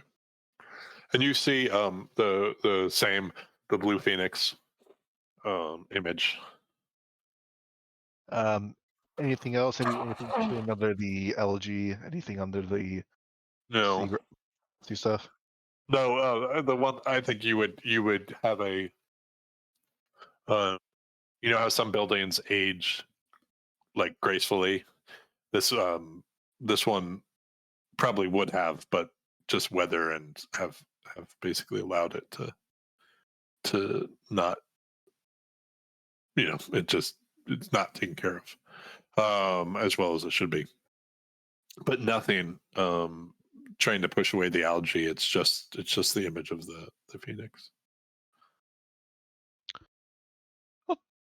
Just try pushing on the door.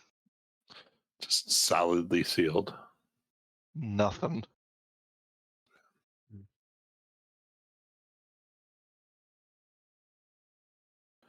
Give me one.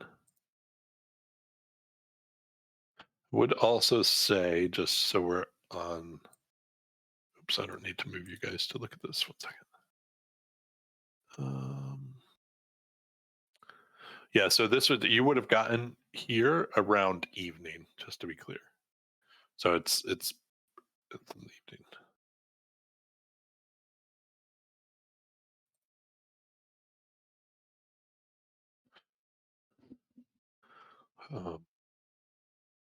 What are the rest of you doing?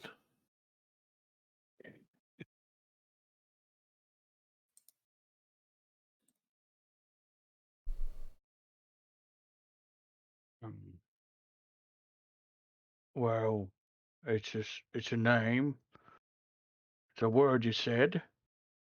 And this place was built by your people. No, or perhaps um, I don't know who.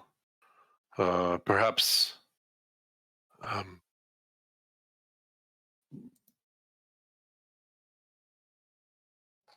perhaps our elders know. Um, Yerkel, maybe.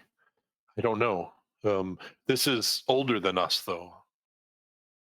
It's just the Lord we worship. Maybe you could, try talking to your god and see if I have tried. I don't know. I'm not the pious one. That's Oh. Yervil. and How maybe long ago was Yervil and the others taken? Let's say about 3 days ago. Oof. Well, seems pretty obvious what needs to be done here. Fireball isn't the answer to everything, Quinton. Well, I think it's a part of the answer. Thanks for the raid. I'm I Butter. think if Oh, we are to Thanks. show Thanks, Lord Gasumba is rating us with a party of 83. Thanks for coming in. Hey, welcome. I think if none of us are solely devoted to the Sea Lord, I think any trespassing on our part could have dire consequences. I think we might be better off trying to find Yurko and returning, or we risk the wrath of the deity that protects this place.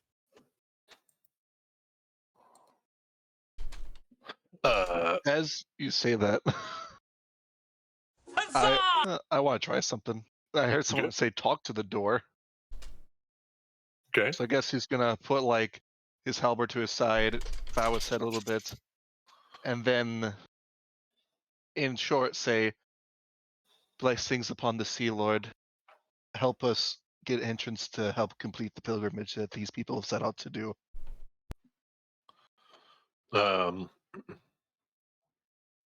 You hear what are you doing back there? You hear the quiet call of a gull in the air, in the distance. No response.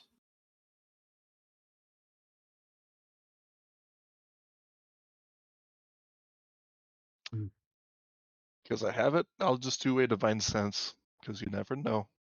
Okay. Remind me, divine senses. No location of any celestial fiend undead within 60 feet that has not bind total cover. And I believe I can detect if something is hallowed or desecrated. Okay.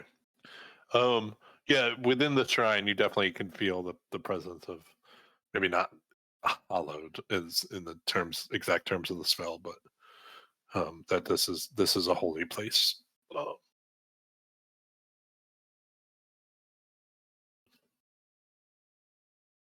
Well, it's a word. Anyone have any other names for Sea Lord? It could be Habakkuk, as that God is known in other tongues, but if a special prayer is required, I don't know that we'll stumble upon that. But if Well, someone, let me see. I'm gonna go up, and I'm gonna go up back. Please open the door. The doors quietly open on their hinges. whoa, Oops. I'm gonna get my holy symbol out, kind of shine it up a bit, polish it up a bit, just to wear it proudly. Sorry, I just need to do this. I had to move you away to do it. Okay. Quinton is just like looking at you, like, oh, Guess I'm not the only holy man then. that's pretty good. Thanks.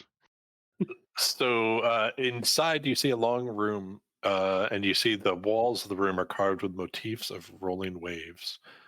There's twin pillars supporting the room in front of you. I don't know. You can kind of see them there and there. And the twin pillars are glowing with a sort of that light that you see. When you're looking up from scuba diving in the Caribbean or something, that blue sort of that just sort of plays on the walls and illuminates the area.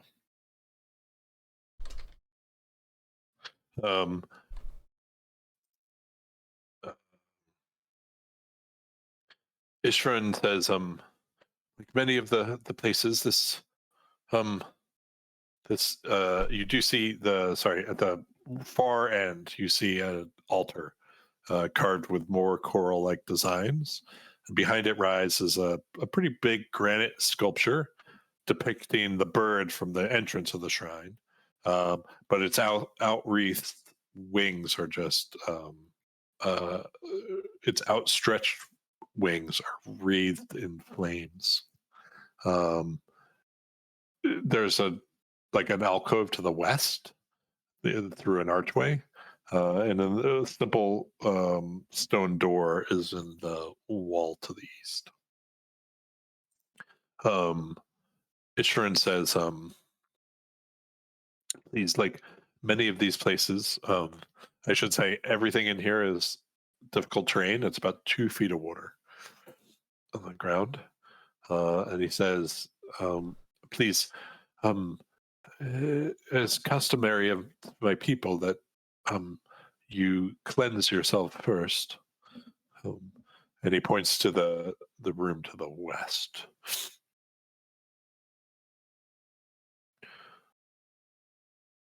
Oh. And I said, sorry, where is he? And you see him going in here to do that.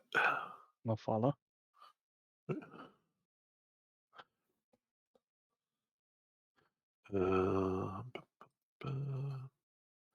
So in the center of the room rests a 3-foot-high brass basin filled with clear water. There's a relief all around the walls, and it's with the light that's shining and sort of not constantly shining, just sort of like that underwater light feeling. It almost makes the relief look like it's moving. I'm assuming but it's seabirds flying above the ocean and then in places diving into the ocean to fly along, flying fish and whatnot.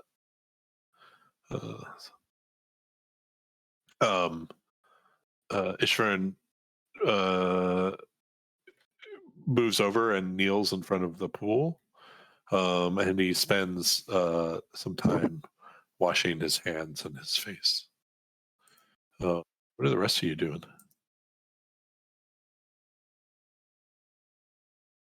I'll follow suit. Okay. yeah, Cass followed Brallin into the room, and if Brallin does it, Cass will watch. If nothing bad happens, Cass will also Do the ritual. Yeah, follow and do the same. Okay. So Quinton, Miranda, the same. Kato. So yeah, I would probably follow in last, just kind of take things slow, but I would go in after everyone else. Good.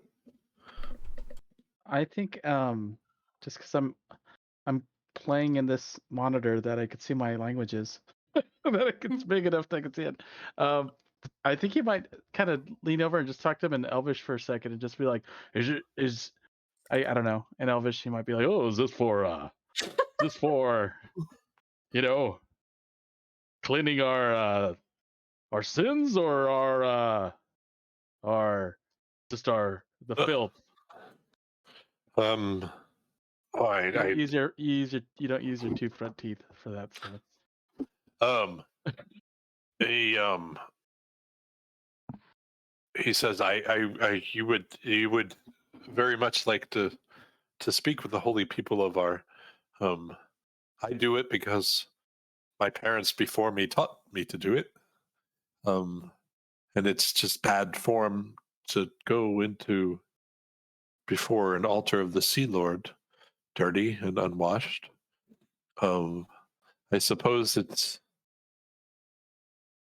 don't know, it's supposed to be the best version of yourself that you present to your Lord, to someone who means a lot to you. I don't know. I wish Yurko were here. He would be able to answer that in a second. Well, I mean, if whatever you said was wrong, you fooled me. It sounded pretty right, I'd say.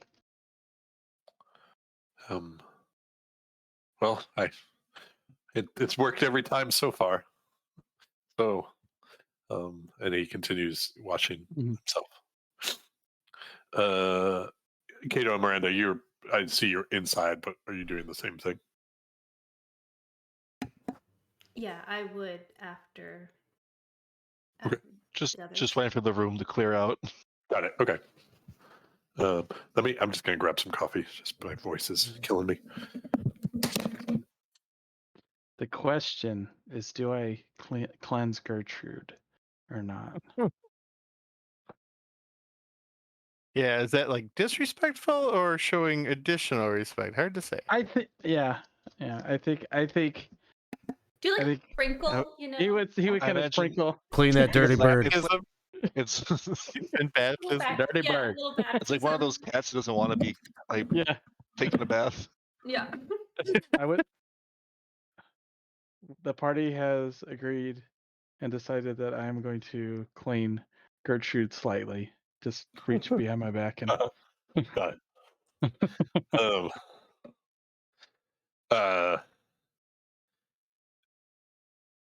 So yeah. So you guys are getting, preparing yourselves. Sorry, my left eye is about to swell shut from allergies. It's a wonderful time of year. You guys are as you are doing that, I think Ishan is sort of talking a little bit more about the customs and sort of unless you're particularly interested in it, it's somewhat like it's not super, I don't want to say interesting, but it's very ritualistic. So it's sort of like you asked a question that led him into like, here's the other things we do just because I was told to do them. And there's not, it's not, that you never bring a killed animal. Some of these you bring things that have been brought to you by an animal, so they think of like shells as having been brought to you by the animal. So hermit crabs are this idea of somewhat holy to the Sea Lord because they're the perfect pilgrims. They bring their shells and then they go find a new one to bring back to him. So it's he's sort of excited. Like I think it keeps his mind off of the bigger problem, which is almost all of them just died, and a few of them have been captured. And he's in this position of leadership suddenly. So he welcomes the sort of normal talk rather than these constant questions of what are we going to do.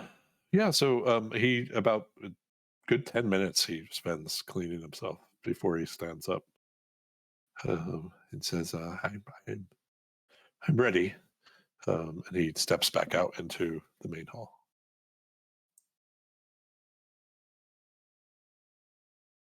It starts to approach the shrine.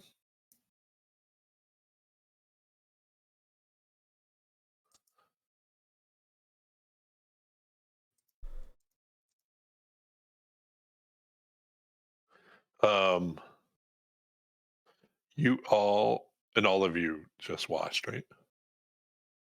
Eventually, Mhm. okay. You all have 5 temporary hit points from that. Like you do feel this refreshing, like surge as uh, yeah, like you feel like a better version of yourself, almost like he was describing. Um. So.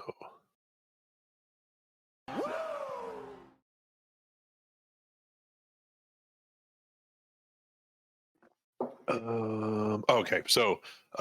So the altar. I told you. It's the altar is carved with coral-like designs. Behind it is a sizable granite sculpture depicting the phoenix from the door. You see this. I don't know if it's obvious to you on this map, but there's a door here. Do you see that? Oh, now I can kind of make it out. Yeah, like it's slightly bigger tile, but yeah, there's the door, the simple stone door leading there. Corey, you were just redeemed a reroll from Chaotic Good Gaming. Thank you very much for the rerolls. I will definitely use it against these fools. Yeah, fools. Just I guess because we're mechanically in meta, if I have a swimming speed, would that still affect the like difficult terrain? In this section? You're still affected by difficult terrain just Okay. because you can't actually swim. Okay, sounds good. But if it got deeper, then perfect. Okay. Okay. Yeah, what would you like to do? You see him. He is like laying out the things on the altar. Um, um, but he's not really sure what to do, so he's sort of looking at the group of you as he does it, thinking he's just going on a version someone once who had been on the pilgrimage.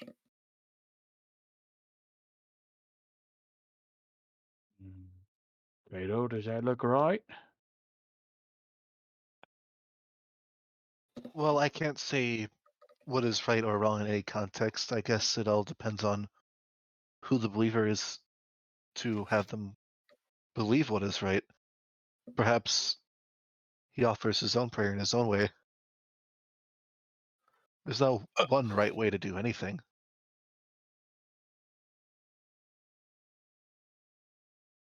And Nisharan thinks for a minute and then it's like, yeah, you must be right. Ishvern, are you aware of any relics or holy items held in this shrine? We met some other elves that were trying to find a means to help, perhaps destroy the dragon army or at least fight for the cause of good. And this was one of the possible destinations they mentioned to us. Are you aware of any? I can't say I've never been here or in it. I've been in shrines like this. where we worship the Sea Lord, but not this one. Through that door, if it's like other shrines, should be, I don't know, the area in which the keepers of the shrine resided or kept themselves. If there was not another building here, and maybe back there. I don't know. While all this conversation is happening, I'd be ritually casting Detect Magic. Okay. Nothing appears to you in this general area, unless you are moving out of it. And it's 10 minutes, right? 10 minutes. Would do you expect that the Sea Lord would be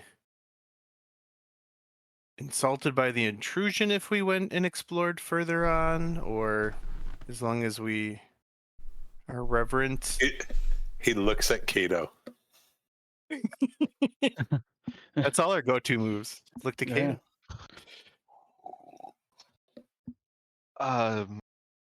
Who knows which way is the right or wrong answer, huh, bud? Possibly. I'm, and like he whispers, like, I guess I'm still new to this myself, you know. As I've said, there's no right or wrong way to do anything, but perhaps there's something that could give us more insights on how to properly worship your deity. There could be information back there, yes. Let me and he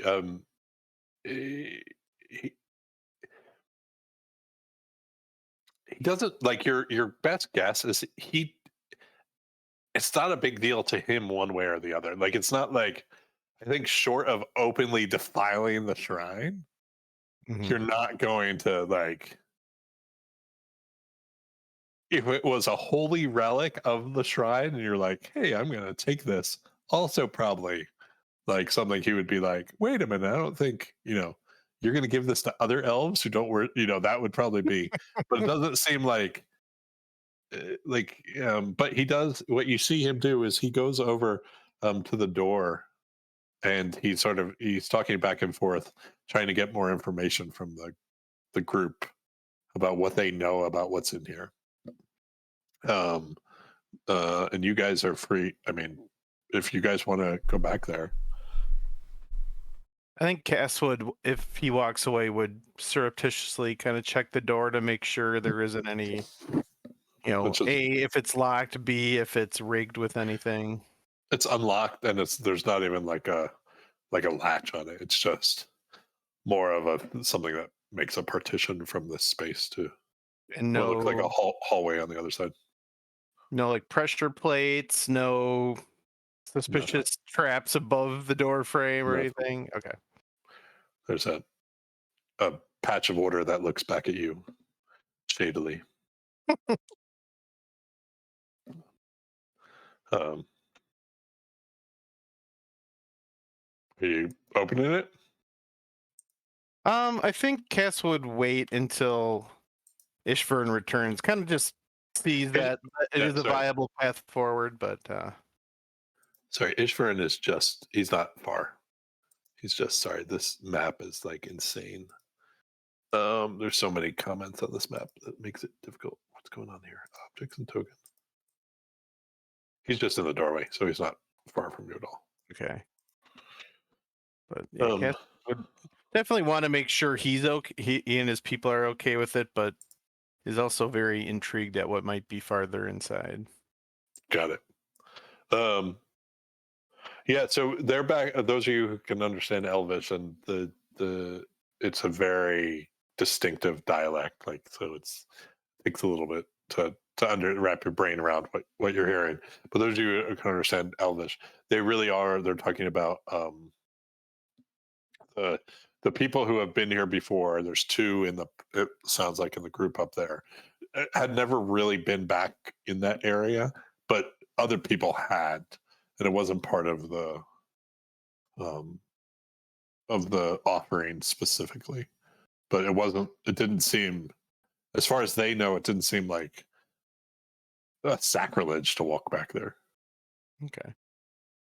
So, like, people were going back there.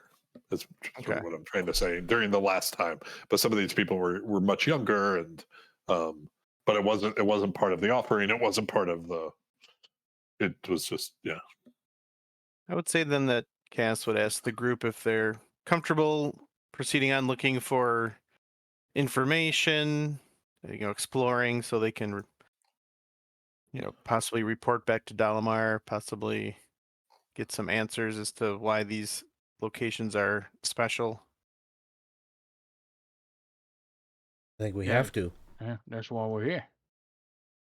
Well, then Cass will open the door, and if nothing crushes them, we'll step into the next room. good. Yeah, nothing crushes you. It's actually a very boring room. Lighting. There's literally nothing in it. In fact, it's just. It's nothingness. It's the abyss. So,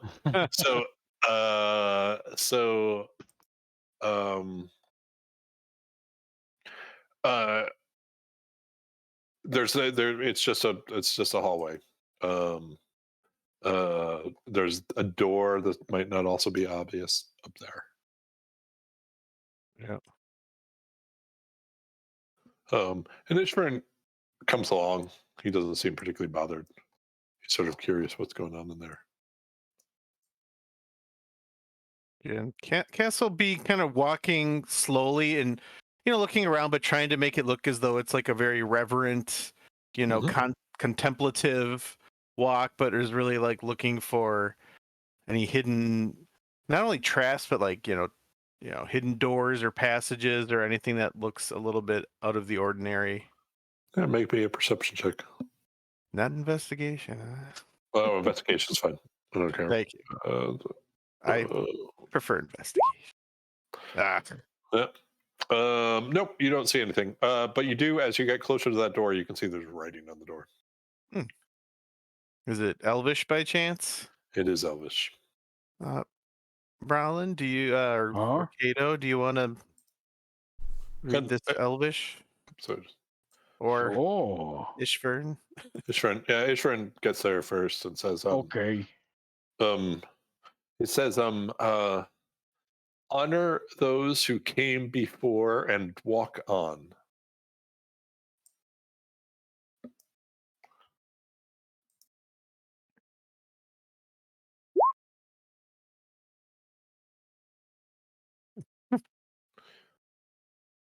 It's not a inscription I've heard. It's not like I haven't seen the Sea Lord say that before. It's but it's not.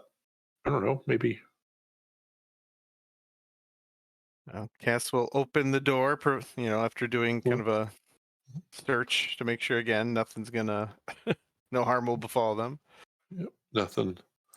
So you see in this room there are alcoves to the west and the east side of the chamber, and they're in the alcoves are about up to the waist. Your waist. Sorry, waist. This is my chest. My waist is not on the camera.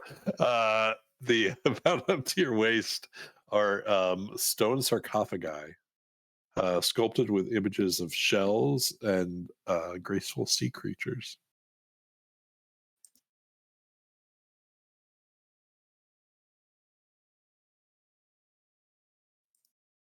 Like, again, kind of walking and looking around, Cass will approach the first one and even kneel. Got it. What are the rest of you doing just to catch up with everyone? I think I'd be kind of actively moving along with Cass. Okay. Sure, as well. While maintaining the concentration of the detect magic, I might be looking at some of those seashells just to kind of picking them up, looking at them. The ones on the offering table? No, you said Or- there was like alcoves or something in this hall. Yeah. So up here, yeah. Oh, Up, yeah, way up in the crypt, which is it is. where'd you guys go? Okay. Yeah, the It's doors are a like- little tricky to. Yeah. Sorry. Yeah, with the lights. Kato and Miranda, are you? Kato will throw the suggestion if they'd like, I can stand guard at the door because there's still a looming army and scouts who are about, Okay. and it never hurts to Yep. keep an eye out. Also, is it dark? Would it be dark in here? No. So the walls are like this. There's this magic that keeps the light. Okay. This weird, like I said, that what you see, I don't have it under the water. That sort of light where there's some lines that flow gently across the. Sorry, and to get back to you, Cass, Miranda. Sorry, I didn't. Kind of keeping an eye on what Kato was doing, but Okay. yeah, I think I'm just gonna kind of stand right here, just kind of make sure. Yep. This God situation worries me a bit. So those of you who go over to the west coffin in Elvish and says Herzon, who built this prayer in stone. Oh, my eye is killing me. Cass, make me a perception check. Because I do need a perception check. Oh, okay. All right. That one.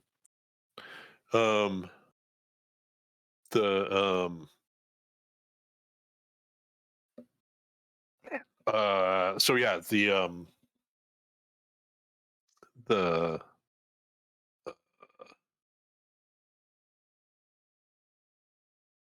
you see the sarcophagus has been sort of untouched for many years. Looking over at the one on the east, there's similar writing on the one on the east.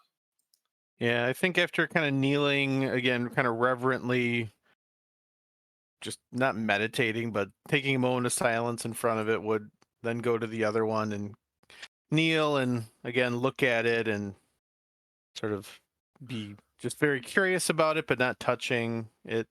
Right. So I'm gonna what it says on that one, and then I'm gonna jump to Quinton real quick. It says Awenthel, our devoted first priest. Quinton, as you were walking around, I assume you were headed towards the coffins to look for perhaps magical items. Yeah, I'm kind of following Cass around, and when Cass leaves one, I'm taking a look at it. But that's not what you find. You find something else. Just see.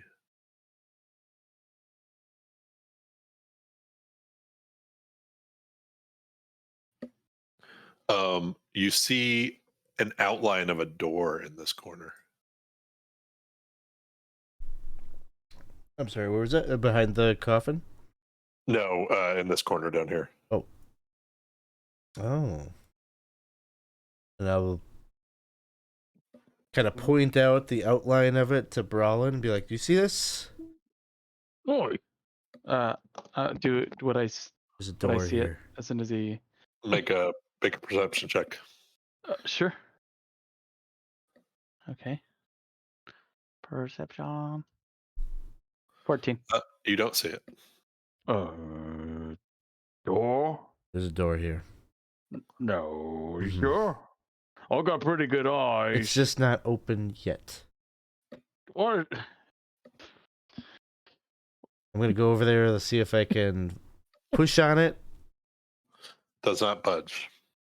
Yes. We You're need to wasting your honor. time. No. It will open once we have successfully honored the dead. It will open. Ishurin is following you, Cass, and sort of just making a little bit of small talk about, Ishurin's never heard of these people. like Mhm. who they are. But that's not. There's no surprise there. Just Did so I don't read Elvish, but someone, well, obviously, if Ishvern like translated, he would have spoken both of the phrases aloud. mhm. And okay. He did, yes, and nothing in particular. Cass would ask if he could, could you read this one first, since it's the first the Mhm. first priest, and then maybe read this one after. Maybe reading them in a certain order will make a difference. He tries it. Nothing happens. Well, why don't he's gonna just yell back? Why don't you just walk on them? And walk on. Just Very literal. Yeah. I mean, you're saying there's a door there. There's not a door. Quinton has a piece of chalk. He's like outlining where this door is. Yes. Yes. There's a door. And Ishvern is like, you can. I don't think you should draw on the walls. It's probably not. Erase it. We'll just get some of that holy water and scrub it down. I don't think that's. But yeah. Oh, what if I draw a little phoenix on it? Please stop. He starts to draw a phoenix. Come on. I'm honoring. I'm a I Coke. don't think that's. You're being an ass, man. Just chalk. Yeah, I don't know that walking. I mean, I understand your reasoning, Brallin, but to me, standing on the sarcophagi might also be offensive to our, But we can't rule it out. Ernesti. He's just gonna kind of hold up his holy symbol and be like, "Oh, are you sure? I'm 1 for 1." Is what I'm saying. Cass just kind of looks to Ishvern like, you're gonna get the final ruling on this. This is your temple. What if we take our shoes off first?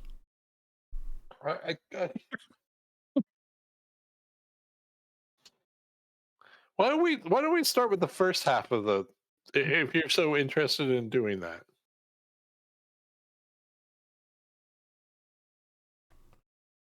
I mean, can we honor them first?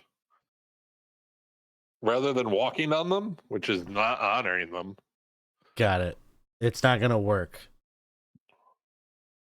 Cass I don't know. suggests, what if we take some of the offering that you brought and shared it by placing some of those beautiful shells and corals on these tombs? Well, that seems better. And he's eyeing Quinton. It is now clear he does not trust Quinton in this room alone. I'll make sure Quinton. Why don't you run back and get some? Okay, Cass. Or better yet, Quinton. He wants to do so much. Quinton, come. Let us. I'll gather the shells for. Oh, I'll windmill. That sounds like Kato work. Quinton, what's this chalk? What's going on? There's a back door here?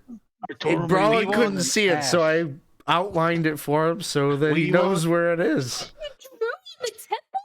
It's chalk. You. Look. Yeah. Leave you alone for a second. Oh. And also, Miranda, they're not letting me walk on the. They're not letting me walk on the tombs. Why? Why do you want to walk on the tombs? Well, it said to honor them to walk on. It could work. And to honor them, you should walk on them. That's what it said. Are you sure you read it right, sweetie? I think another way to interpret that, Brallin, would be once we honor them, we'll be able to walk on through the door that opens. Right here. That makes a bit more sense, yes. So we should honor them then. I think that the shells and putting them there, that sounds like a good idea. All right, don't lick the walls again. Well, the guys didn't like the chalk, and then I offered a solution to get rid of the chalk. Which is it? What? Aren't we in like halfway? Just use the water. Oh, Okay. I might respectfully ask for a shell to honor one of the. Okay. There's shells. He brought shells. Is that what you Okay. mean? So Yeah. you go back to the altar, grab a shell, and okay. I'll do it. Kato, you're missing some good stuff in here. Like what? Well, Quinton thinks he seen the door, and they're not letting me walk on things. Either way, we're doing great. Okay. He's gonna Walk go on back and. things. Also, I'm doing your job apparently, and I'm gonna be bringing back the shells. well, you're his squire, so it makes sense that you would do it. Oh, yeah. I guess I am doing it right. Okay, that's fine then. You're welcome. Aye. The shells. So you place the shells on the sarcophagus, if I understand correctly. Is that what? On each Yeah, that one, was yes.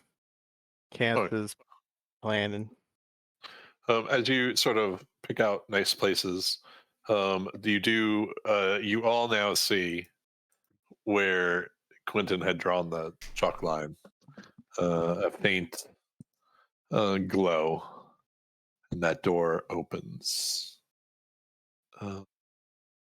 Sorry. 1 for 2, Brallin. 1 for 2. That's bullshit. We're I'm good. calling bullshit.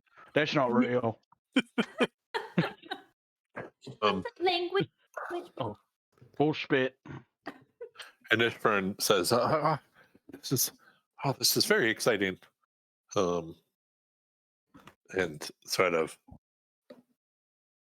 waits for someone to get out of the way so he can move through.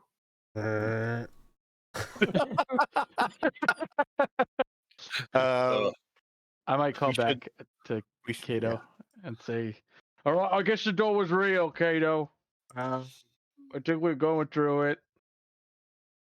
So the steps ascend into a room, and the room is just covered in thick black algae all around. At the center of the room, there's a well, and deep in the well, you can hear the sound of distant waves and the cries of seabirds.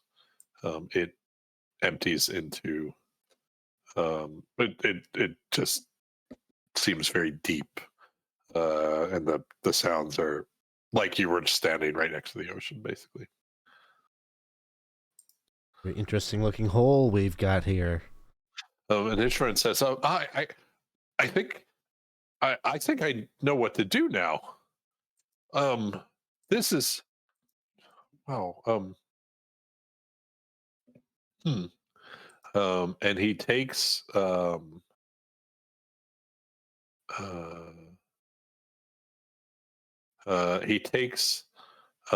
a pouch on his side. You see him take like a handful, like a meaty handful of blue pearls. And you hear him muttering a prayer under his breath. And those of you who understand Elvish, it's just basic. It's like someone who it was brand new to a religion, just making up a prayer, and thanking for, starts off with prayers of thanks, prayers of safety, prayers of requests for help to save the captured friends, prayers for the souls of those who just died, and as he's just dropping these pearls one by one, and you hear them land with a distant splash, and sort of the seabirds become more and more cacophonous. He drops them in, and the smell of the salt air just fills the room, almost more overpowering as he continues this prayer. Are you guys up to anything? That's just pearls, or do you put money in here and then you make a wish? He doesn't break his prayers to answer. How do you know what to do here? I mean, he's gonna ask either way. He's still going. He's still sort of on a roll. And eventually he gets to the last of his pearls. And he drops it in. And he says, I don't know. The only thing I knew was that this is the place for, it wasn't the altar out there. I just didn't know this was here. I have seen one of these before, in another shrine. And as he's talking, you feel like the sea breeze like float through. And those of you, I don't know, I wasn't looking at the map. Kato, even you feel it all the way out of the entrance, like this very strong, sort of heavy with moisture, strong with the scent of salt in the air, flow up from the well and out the shrine.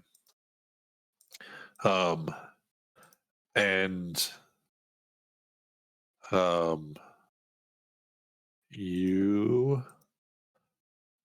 all have received a blessing. Let's see if I can spell the god's name first of all.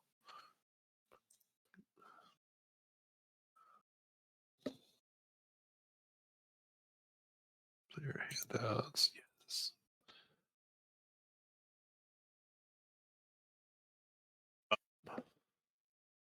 So the 5 of you have gotten this.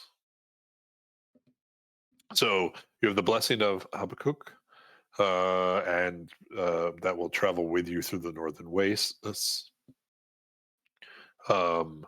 You have advantage on the checks made to notice problematic tides, and then you ignore difficult terrain outdoors, and you can now move faster through the northern wastes. Yeah. Ishvaran is ecstatic. He just thanks you for allowing them to continue the pilgrimage one more time, and that it remains unbroken. He invites you to stay the night in their camp, since it is the evening at this point, and to be able to start the next day fresh. And they're able to get you some actually pretty good seafood, and other food from the sea, and from the local environment. And you were able to have a little bit of relaxation. He does